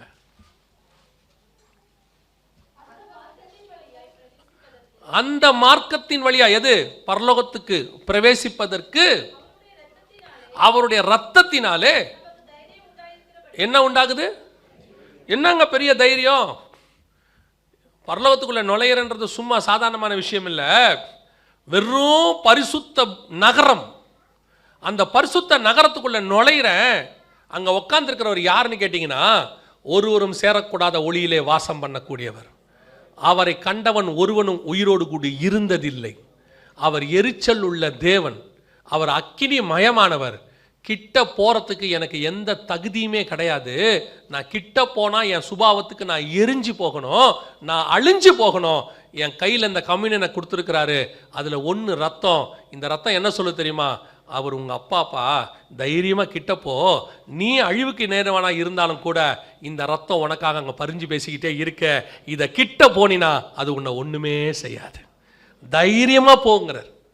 எவ்வளோ பெரிய ஆசீர்வாதம், எவ்வளோ பெரிய மகத்துவம்! அதைத்தான் வேதம் சொல்லுது. ஆபிரகாமுக்கு அப்பத்தையும் ரசத்தையும் கொடுத்து அவனை ஆசீர்வதித்தார். அந்த ஆசீர்வாதம் இயேசு கிறிஸ்துவின் வழியாக நமக்கு வந்திருக்கு. இன்னைக்கு கம்யூனியனை கையில் வாங்கும் போது தெரியணும், இந்த கம்யூனியன் எனக்கு திறக்கப்படாத கதவை திறந்து கொடுத்துச்சு. இந்த அப்பம், இந்த ரத்தம் சேரக்கூடாத இடத்தில் என்னை சேர பண்ணிற்று. எனக்கு எந்த விதத்திலும் தகுதி இல்லாத இடத்தில் கொண்டு போய் என்னை நிறுத்துகிறது. நான் உட்காரவே முடியாத இடத்துல சிங்காசனத்தில் கூட கொண்டு போய் உட்கார வைக்கிது. ஜெயம் கொள்ளுகிறவன் எவனோ அவனை என்னோடு கூட சிங்காசனத்தில் உட்கார வைத்துக் கொள்வேன். இந்த கம்யூனியன் மட்டும் இல்லைன்னா அப்பேற்பட்ட நற்சாட்சி பெற்றவனே போக முடியாத இடத்துக்கு என்னால் கண்டிப்பாக போக முடியாது. ஆனால் அவனுக்குமே கிடைக்காத அந்த ஸ்லாக்கியத்தை எனக்கு உண்டாக்கி கொடுத்துருக்கிறார்னா, இந்த கம்யூனியனுடைய ஆசீர்வாதம் எப்பேற்பட்டது, எவ்வளவு மகத்துவமானது! இன்னைக்கு நாம் அதனுடைய மேன்மையை புரிஞ்சிக்காம கம்யூனியன் கொடுக்குறாங்க, வாய்ப்பு இருக்கு. ஆனால் அதை எடுக்கிறவங்க எப்படி? சில நேரங்களில் பிள்ளைகளுக்கு நீங்கள் ஒரு காஸ்ட்லி பொருளை கொடுக்க மாட்டேங்கிறீங்க. ஃபோனை கொடுப்பீங்களா? நிறைய பேர் கீழே போட்டுறாத, கீழே போட்டுறாத. நீங்கள் சொல்கிறீங்க கீழே போட்டுறாத. குழந்தைகிட்ட ஃபோன் கொடுக்க மாட்டோம், கீழே போட்டுற போது. வீட்டில் உங்கள் பிள்ளைங்கிட்ட டாய்ஸ் பிளாஸ்டிக்கில் கொடுப்பீங்க. உங்கள் கோல்டு கம்மலை கழட்டி விளையாட கொடுப்பீங்களா? கொடுக்க மாட்டீங்க. ஏன்னா அது காஸ்ட்லி இல்லையா? மிஞ்சி போச்சுன்னா இந்திய பணத்தில் 40,000 50,000, மிஞ்சி போச்சுன்னா 10 4 லட்சம் 5 லட்சம். தொலைஞ்சா திருப்பி வாங்க முடிஞ்சுது. அதையே நீங்கள் உங்கள் பிள்ளை கையில் கொடுக்க மாட்டீங்களே. தன் பிள்ளையினுடைய விலையேற பெற்ற சரீரத்தையும் ரத்தத்தையும் என் கையில் கொடுத்து வச்சுட்டு இதை பத்திரமா மேலே கொண்டாந்துரு, இது பரலோகத்துக்கு போகிறதுக்கு வழின்னு சொன்னார். அப்போ அவருடைய அன்பு எப்பேற்பட்டது, எவ்வளோ பெரிய ஆசீர்வாதம்! இன்னைக்கு ஒரு பெரிய கூட்டம் ராங் கம்யூனியன், ராங்கா எடுக்குது, ராங்கா கொடுக்குது. நீங்கள் தப்பா எடுத்தாலும் சரி, தப்பா கொடுத்தாலும் சரி, கர்த்தருக்கு முன்பாக வந்து நிற்க வேண்டிய, நியாய தீர்ப்புக்கு நேராக நிற்க வேண்டிய இருக்கும். உங்களுக்கு தெரிஞ்சிச்சா தப்பா எடுக்கிறோம், இன்னைக்கு ஒப்புரவாகுதல் இல்லை, ஏதோ ஒரு ப்ராப்ளம் இருக்கு. நான் சொல்றது ஸ்பிரிச்சுவலி, தேவனோடு கூட போய் ஒப்புரவாகுங்க. எடுக்க மாட்டேன் தீர்மானம் பண்ணுங்க. இல்லையா ஒரு மாசம் கழிச்சு எடுங்க, தப்பே கிடையாது, தப்பே கிடையாது. ஒப்புரவாகுங்க ஆண்டவரோட. அதே மாதிரி கொடுக்குறவங்களுக்கு சொல்கிறேன், ஒருத்தர் தப்புன்னு தெரியுது, அவன் ஏதோ ஒரு ராங்கில் இருக்கான், தப்பான உறவில் இருக்கிறான், இல்லை யாரையோ என்னவோ பண்ணுறான் தெரியுது, தனியாக கூப்பிட்டு சொல்லுங்க, பிரதர் திருந்துங்க, சிஸ்டர் திருந்துங்க, இப்படி இருக்கு, இந்த வாட்டி கம்ப்ளைண்ட் எடுக்காதீங்க, இல்லை திருந்திட்டு வந்து சொல்லுங்க, அப்புறமா கொடுக்குறேன்னு சொல்லுங்க, காம்ப்ரமைஸ் ஆகாதீங்க. நீங்கள் தான் உங்களுடைய அழைப்பை இழந்து போவீங்க. அதுக்கப்புறம் உண்மை உள்ளவன் கையில் அதை கர்த்தர் கொடுத்துருவார் கொடுக்கறதுக்கு. ரெண்டாவது ஆசீர்வாதம் மிக முக்கியமானது. ஆபிரகாமின் ஆசீர்வாதம் இயேசு கிறிஸ்துவின் வழியாய் புறஜாதியாருக்கு வந்திருக்கிறது. அல்லேலூயா. கடைசியாய் மூணாவது ஆசீர்வாதம். ஆபிரகாமை பார்த்து ஆண்டவர் என்ன சொன்னார், அதை நான் சொல்லிட்டு நான் சொன்ன நேரத்துக்கு சரியாக முடிச்சிருவேன். வாசிங்க, ஆதியாகமத்தின் புஸ்தகம் 22ஆம் அதிகாரம் 17வது வசனத்தை வாசிங்க. ஆசீர்வதித்து உன் சந்ததியை வானத்து நட்சத்திரங்களைப் போலவும் கடற்கரை மணலைப் போலவும் பெருகவே பெருக பண்ணுவேன் என்றும் உன் சந்ததியார் தங்கள் சத்துருக்களின் வாசல்களை சுதந்தரித்துக் கொள்வார்கள் என்றும். நல்லா கவனிங்க, நீ என் சொல்லு போதும் கவனிங்க. நான் உன்னை ஆசீர்வதிக்கவே ஆசீர்வதித்து உன் சந்ததி வானத்து நட்சத்திரத்தை போலவும் கடற்கரை மணலை போலவும் அப்படின்னு இருக்கு.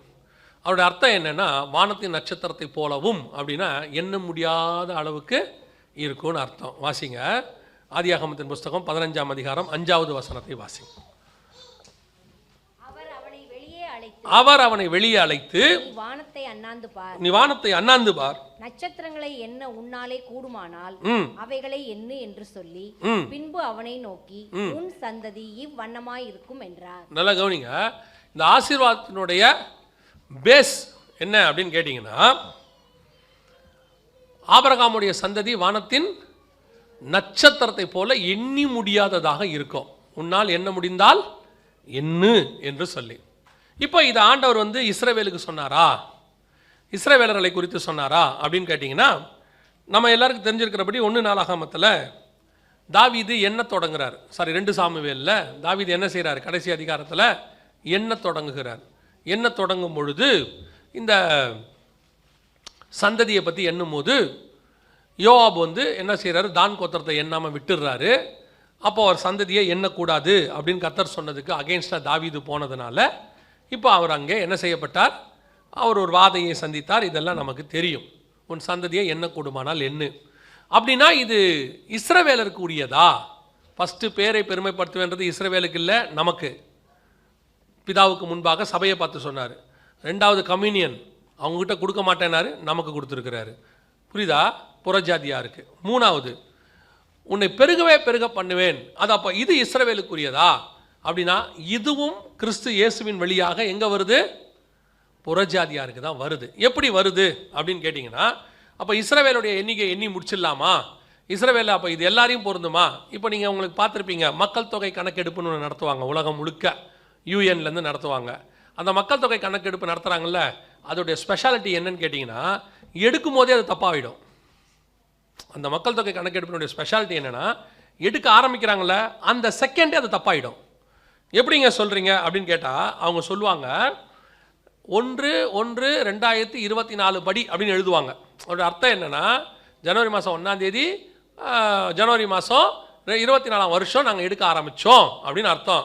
அவங்க எடுத்தாங்கல்ல, அவங்க இங்கே எடுக்கும் போதே இன்னொரு நாட்டில் ஒருத்தன் செத்து போயிடுவான், இன்னொரு நாட்டில் இன்னொன்று பிறந்துடும், காட்டுக்குள்ளே ஒன்று பிறந்துடும், தெரியாது, ட்ரைப்ஸில் பிறந்திருக்கோம், எங்கேயாவது ஒருத்தன் ஆக்சிடெண்ட்டில் செத்துருப்பான், போலீஸில் ரெஜிஸ்டர் பண்ணியிருக்க மாட்டாங்க, தெரியாது. நான் சொல்ல புரியுதா? ஸோ கணக்கு என்ன வராது, அவங்க சுமாராக 800 கோடின்னு சொல்கிறாங்க, மேலேயும் இருக்கலாம் கீழேயும் இருக்கலாம். இது எதுவுமே சரியான கணக்கே கிடையாது. அப்போ என்ன முடியாதது அப்படின்னு கர்த்தர் சொன்னது இதானா அப்படின்னு கேட்டிங்கன்னா, உலக பிரகாரமாக நீங்கள் இதையும் வச்சுக்கலாம், வேர்ல்டியா. ஆனால் புறஜாதியாருக்கு வருகிறது என்கிற இந்த வாக்கு தத்துவம் எங்கே நிறைவேறுது அப்படின்னு கேட்டிங்கன்னா, வாசிங்க, வெளிப்படுத்தின விசேஷம் 7ஆம் அதிகாரம் 9வது வசனத்தை வாசிங்க.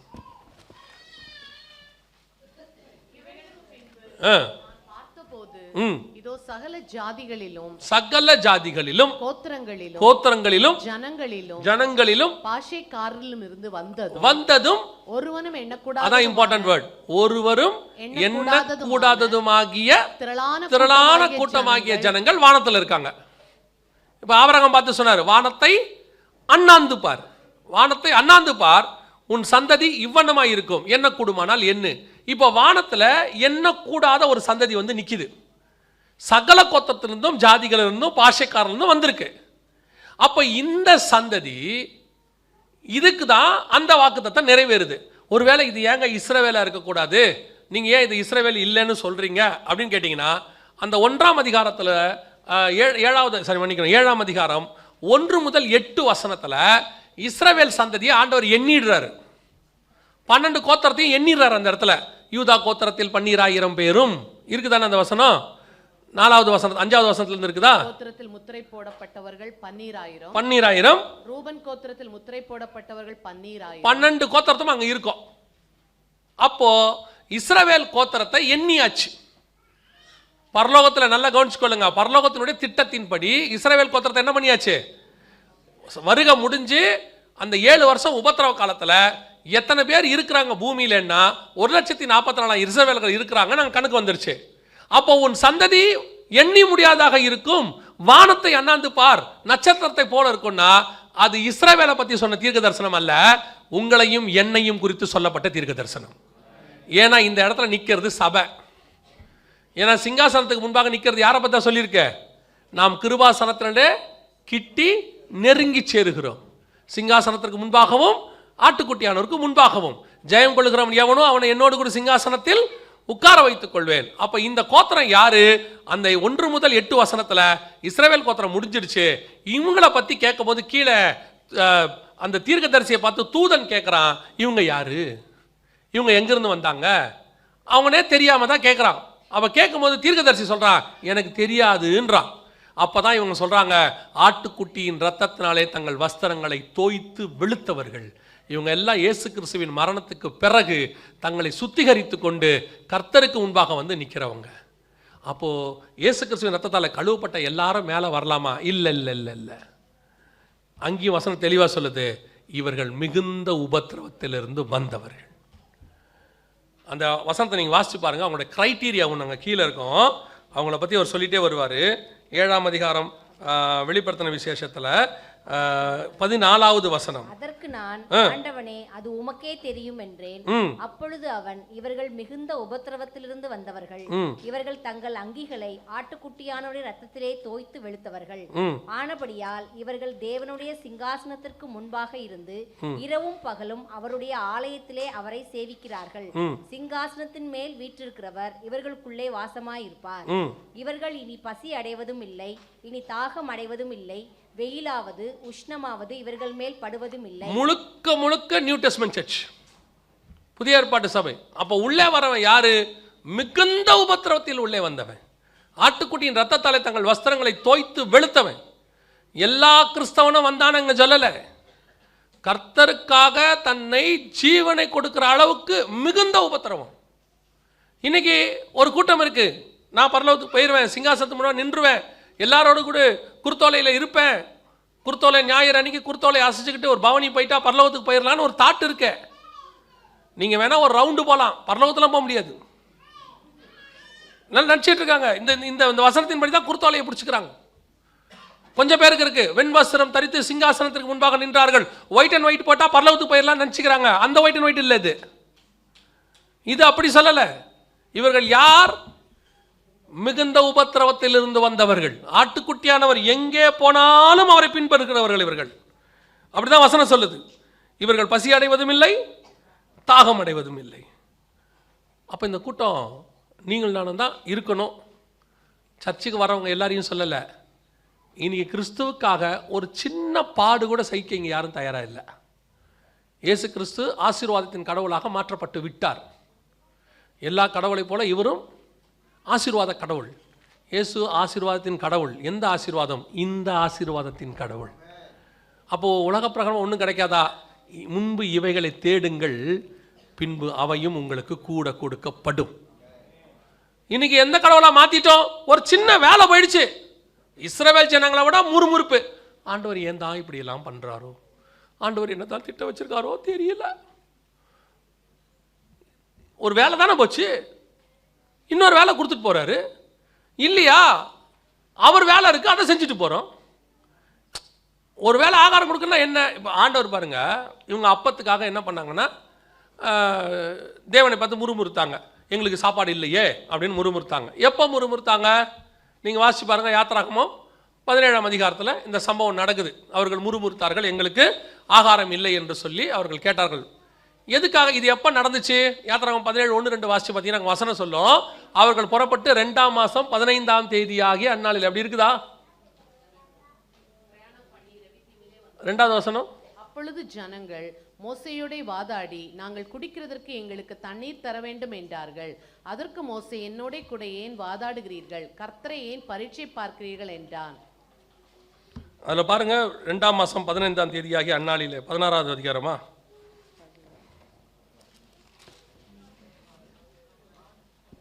16. இஸ்ரவேல் புத்திரராகிய சபையார் எல்லாரும் ஏலிமை விட்டு பிரயாணம் பண்ணி எகிப்து தேசத்திலிருந்து புறப்பட்ட 2ஆம் மாதம் 15ஆம் தேதியிலே ஏலிமுக்கும் சீனாய்க்கும் நடுவே இருக்கிற சீன் வனாந்திரத்தில் சேர்ந்தார்கள். அந்த வனாந்திரத்திலே இஸ்ரவேல் புத்திரராகிய சபையார் எல்லாரும் மோசேக்கும் ஆரோனுக்கும் விரோதமாக முறுமுறுத்து. என்ன முறுமுறுக்கிறான்னா, சாப்பாடு இல்லை. இப்போ சாப்பாடு இல்லைன்னு என்ன வந்துருச்சு? அவன் எத்தனாம் தேதி முறுமுறுத்தான்? 2ஆம் மாதம். எப்போ புறப்பட்டான்?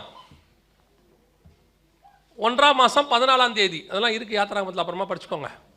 1ஆம் மாதம். ஏன் ஒரு மாதம் ஒரு நாள் வரைக்கும் அவன் சாப்பாடே கேட்கல ஆண்டவரை? கொடுத்துட்டாரா? இது என்ன புது யாத்திராகமாக இருக்குது?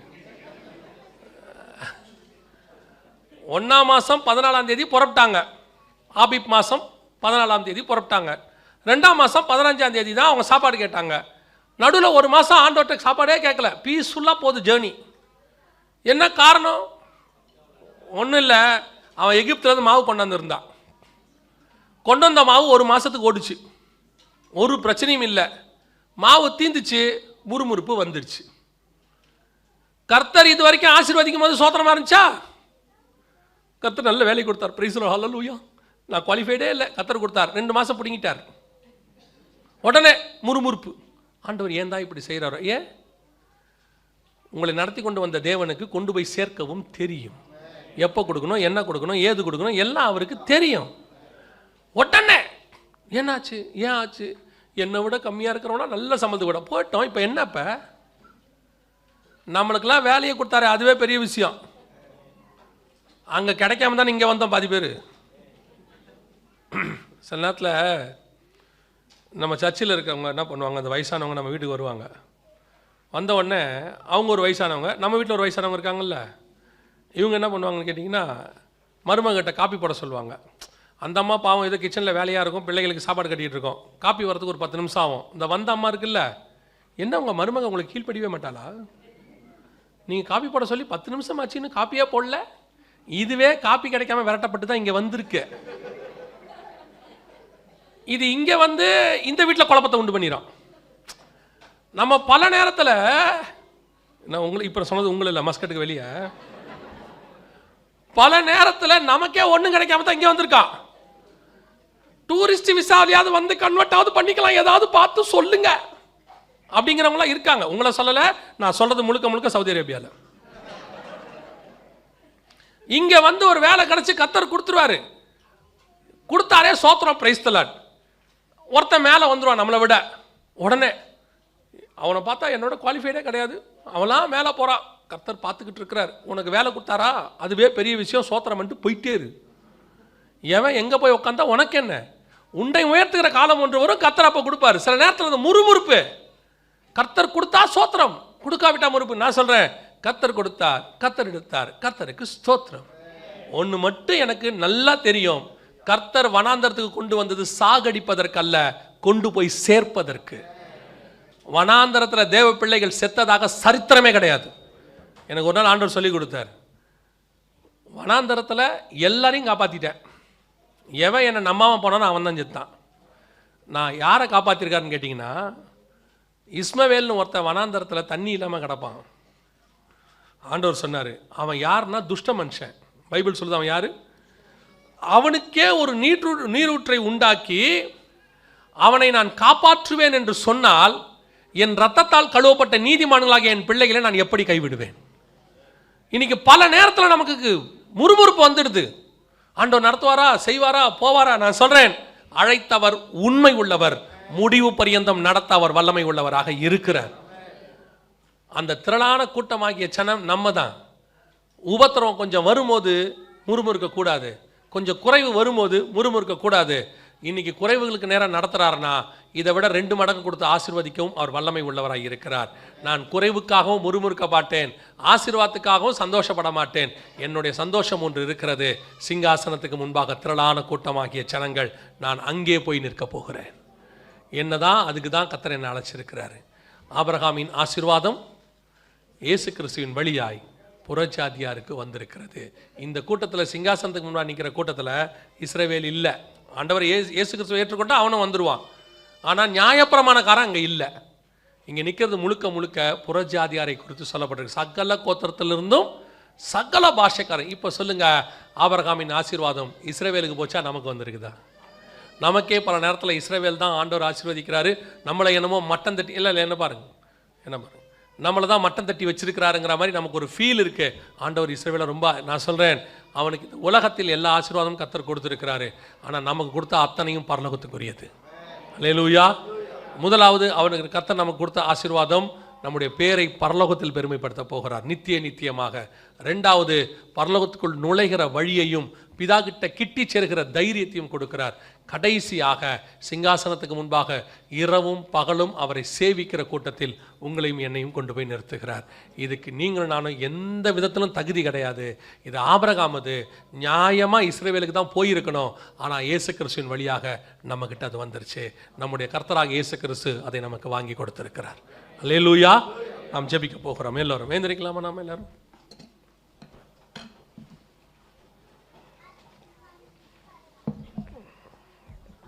எல்லாம் கண்களை மூடுவோம்.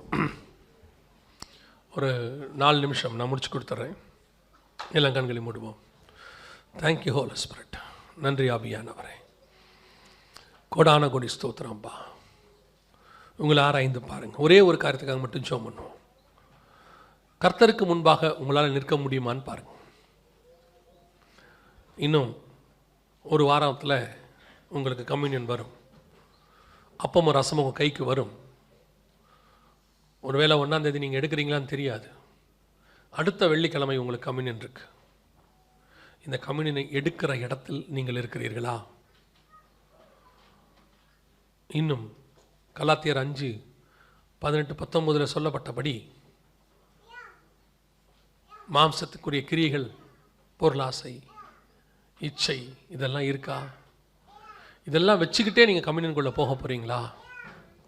இன்னும் ஒப்புரவாகிறதுக்கு ஒரு வாரம் இருக்கு. ஒரு தீர்மானம். அநியாயமாக யாருக்கிட்டையாவது வாங்கியிருந்தீங்கன்னா, இல்லை நியாயமான வட்டின்னு சொல்லி வட்டிக்கு கொடுத்தீங்கன்னா கூட அது பைபிளுக்கு விரோதம் தான். அநியாயமாக யார் மேலேயாவது கேஸ் போட்டிருந்தீங்கன்னா, உங்கள் மேலே அவங்க போட்டாங்கன்னா அது வேற விஷயம். நீங்கள் போட்டிருந்தீங்கன்னா கர்த்தருக்கு முன்பாக ஒப்புரவாக்குங்க. ஒருவேளை துணிகரமான பாவத்தில் இருப்பீங்கன்னா, கணவனுக்கு தெரியாமல், மனைவிக்கு தெரியாமல், பெற்றோருக்கு தெரியாமல், இது கர்த்தரோடு கூட ஒப்புரவாகிற ஒரு நேரம். அபாத்திரமாய் போஜனமானம் பண்ணுகிறவர்களில் உங்களில் சிலர் வியாதியஸ்தர்களாயும் ஒரு சிலர் நித்திரையும் அடைந்திருக்கிறார்கள். நம்மை நாமே நிதானித்து அறிந்தோமானால் நாம் நியாயம் தீர்க்கப்படும். எடுக்கிறவங்க சீஷனை போல சிலுவை சுமக்கிறவர்களாக இருக்கணும். தன் பாவத்தை சிலுவையில் அறையணுங்கிற எண்ணம் வரணும். ஒரு நேரம் சில பாவங்களை உங்களால் விட முடியாமல் போராடிக்கிட்டு இருப்பீங்க. பவுல் அதான் சொல்கிறாரு, நிர்பந்தமான மனுஷன் நான், ஆனால் என்னை நானே சிலுவையில் அறைந்திருக்கிறேன். அந்த ஆசையாவது வரணும், அந்த போராட்டம் வரணும். ஆண்டவரே எனக்கு இது வேணாம்பான்னு ஒரு கதறுதல் வரணும். இது மனுஷனை ஏமாத்துற மாதிரி ஆண்டவரை ஏமாற்ற முடியாது. நீங்கள் உங்கள் இருதயத்தை கர்த்தர் பார்க்குறாரு. உண்மையிலேயே அந்த பாவத்தை வெறுக்கிறியா? அந்த பலகீனத்தில் நீ போராடுறியா? அந்த மாம்ச சிந்த மேலே உனக்கு ஒரு வெறுப்பு இருக்கா? கர்த்தர் பார்க்குறார், உனக்கு உதவி செய்வார். சும்மா வெளியே சொல்லிட்டு உள்ளுக்குள்ளே நீ வாஞ்சியோடு இருப்பினா, அந்த பாவத்தை விருப்பப்பட்டு செய்வினா, விட வேணாங்கிற ஒரு எண்ணம் உனக்குள்ளே இருக்குமானால் நீ அபாத்திரமாய் போஜனமானம் பண்ணுகிறவன். உன்னை சிலுவையில் அறையறதுக்கு ஒப்பு கொடுங்க உங்கள் மாம்சத்தை. இனி மாம்சத்துக்கு மறித்து நான் ஆவியிலே பிழைத்திருக்க விரும்புகிறேன். இனி கிறிஸ்துவையே நான் மாம்சத்தின்படி அறியேன். அந்த இடத்துக்கு வரணும். ரெண்டாவது கொடுக்கிறவர்களுக்கு ஒரு எச்சரிப்பாக மூன்றாவது தடவை கர்த்தர் சொல்லுகிறார், ஒருத்தன் அபாத்திரவான் என்று தெரிந்து அவனுக்கு நீ காம்ப்ரமைஸ் ஆகி அவனை பிரியப்படுத்துகிறவனாய் இருந்தால் நீ தேவனுக்கு ஊழியக்காரனாய் இருக்க முடியாது. இந்த மனுஷங்கிட்ட நல்ல பேர் வாங்கி நீ வாழ்வதை விட கர்த்தரிடத்தில் நல்ல பேர் வாங்கி நீ பரலோகத்தில் பிரவேசிப்பது நலம். ஒப்பு கொடுப்போமா தேவ சமூகத்தில்? ஒரு நாள் நீங்களும் நானும் பறந்து போகும் பொழுது பரலோகத்தில் சுற்றி நின்று தூதர்கள் எல்லாரும் அப்படி நுழையும் போது நாம் செய்த நன்மைகளை வரிசையாக கர்த்தர் வாசிப்பார். நம்ம கர்த்தருக்காகப்பட்ட பாடுகளை வாசிப்பார். அங்கே நம்ம பலவீனங்கள் நினைவு கூறப்படாது. உண்மையும் உத்தமம் உள்ளவன் வருகிறான் என்று பரலோகம் நம்மை குறித்து ஒரு சாட்சி கொடுக்கணும். லட்சோப லட்ச கோடிக்கணக்கான தூதர்கள் சுற்றி நின்று பார்த்துட்டே இருப்பாங்க. பிதாவை நோக்கி நம்ம நடந்து போய்கிட்டே இருப்போம். நம்மை குறித்து பேர் சொல்லி கர்த்தர் கூப்பிடுவார். ஏசப்பா உங்கள் பேரையும் என் பேரையும் பிதாவுக்கு முன்பாக சொல்லுவார். அந்த பேர் சொல்லும் போது பரலோகத்தில் இடி முழக்கத்தை போல சத்தம் கேட்கும். எல்லா பக்கமும் அந்த பேர் தொனிக்கும். எவ்வளோ பெரிய ஆசீர்வாதம், எவ்வளோ பெரிய ஆசீர்வாதம். அதுக்காக இந்த பூமியில் நான் செத்தாலும் பரவாயில்ல. யோபு தன்னை சாக கொடுக்குற அளவுக்கு தயாரானதுக்கு காரணம் அதுதான். என் பேர் பரலோகத்தில் சொல்லப்படும், நினைவு கூறப்படும், ஜீவ புஸ்தகத்தில் என் பேர் எழுதப்படும். ஒப்பு கொடுப்போம் தேவ சமூகத்தில் உண்மையா இருதயத்தின் ஆழத்தில் இருந்து, ஆண்டவரே உண்மை சந்திக்கிற அந்த தருணத்தை நான் மிஸ் பண்ணிடக்கூடாது ஆண்டவரே. அந்த மகா மேன்மையான தருணத்தை நான் மிஸ் பண்ணிடக்கூடாது ஆண்டவரே. வீணை நாதம் தொனித்திடும் நேரம் வரவேற்பு அளிக்கப்படும். வீணை நாதம் தொனித்திடும் நேரம் வரவேற்பு அளிக்கப்படும். என்னை பேர் சொல்லி இயேசு கூப்பிடுவார், எனக்கு ஆனந்தம் பொங்கிடுமே. என்னை பேர் சொல்லி இயேசு கூப்பிடுவார், எனக்கு ஆனந்தம் பொங்கிடுமே. அவர் பாதம் வீழ்ந்து பணிந்தேன், ஆனந்த கண்ணீர் வடித்தேன். எந்தன் ஓட்டம் ஜெயத்துடன் முடியும், அந்த நாடு சுதந்தரிப்பேன். எந்தன் ஓட்டம் ஜெயத்துடன் முடியும், அந்த நாடு சுதந்தரிப்பேன். கொஞ்ச காலம் இயேசுவுக்காக கஷ்டப்பாடு சகிப்பதினா இன்னல் துன்பம் இன்பமாய் மாறும். இயேசுவை நான் காணும்போது இன்னல் துன்பம் இன்பமாய் மாறும். இயேசுவை நான் காணும்போது அவர் பாதம் வீழ்ந்து பணிந்தேன், ஆனந்த கண்ணீர் வடித்தேன். எந்த ஓட்டம் ஜெயத்துடன் முடியும், அந்த நாடு சுதந்தரிப்பேன், அந்த நாடு சுதந்தரிப்பேன். சர்வ வல்லமை உள்ள எங்கள் ஆண்டவரே, இந்த ஒரு தருணத்துக்கு தான்ப்பா நாங்கள் காத்துக்கிட்டு இருக்கிறோம். இந்த உலகத்தின் மேன்மைகள் எல்லாம் அழிந்து போகும், பெருமைகள் எல்லாம் ஒளிந்து போகும், ஆஸ்திகள் எல்லாம் எங்களை விட்டு ஒரு நாள் போகும். எல்லாத்தையும் விட்டுட்டு பறந்து உங்களை சந்திக்க நாங்கள் வருவோம் ஆண்டவரே. அப்படி பரலோகத்துக்குள்ளே நுழையும் போது நீர் எங்களை பெயர் சொல்லி அழைக்கப் போகிறீர். அந்த ஆசீர்வாதத்தை இங்கே இருக்கிற சகோதரர்களும் சகோதரிகளும் குடும்பம் குடும்பமாய் பெற்றுக்கொள்ள கர்த்தர் கிருபை பாராட்டும். ஏதோ கடமைக்காக நாங்கள் சபைக்கு வந்தோம் என்றாதபடி இங்கே வருகிற சந்திக்கிற நாங்கள் அப்படியே பரலோகத்திலும் கூடி ஆராதிக்க கிருபை பாராட்டும். எங்கள் ஆண்டவர் இயேசு கிறிஸ்துவின் நாமத்தில் ஒப்பு கொடுத்து ஜெபிக்கிறோம் எங்கள் ஜீவனுள்ள நல்ல பிதாவே.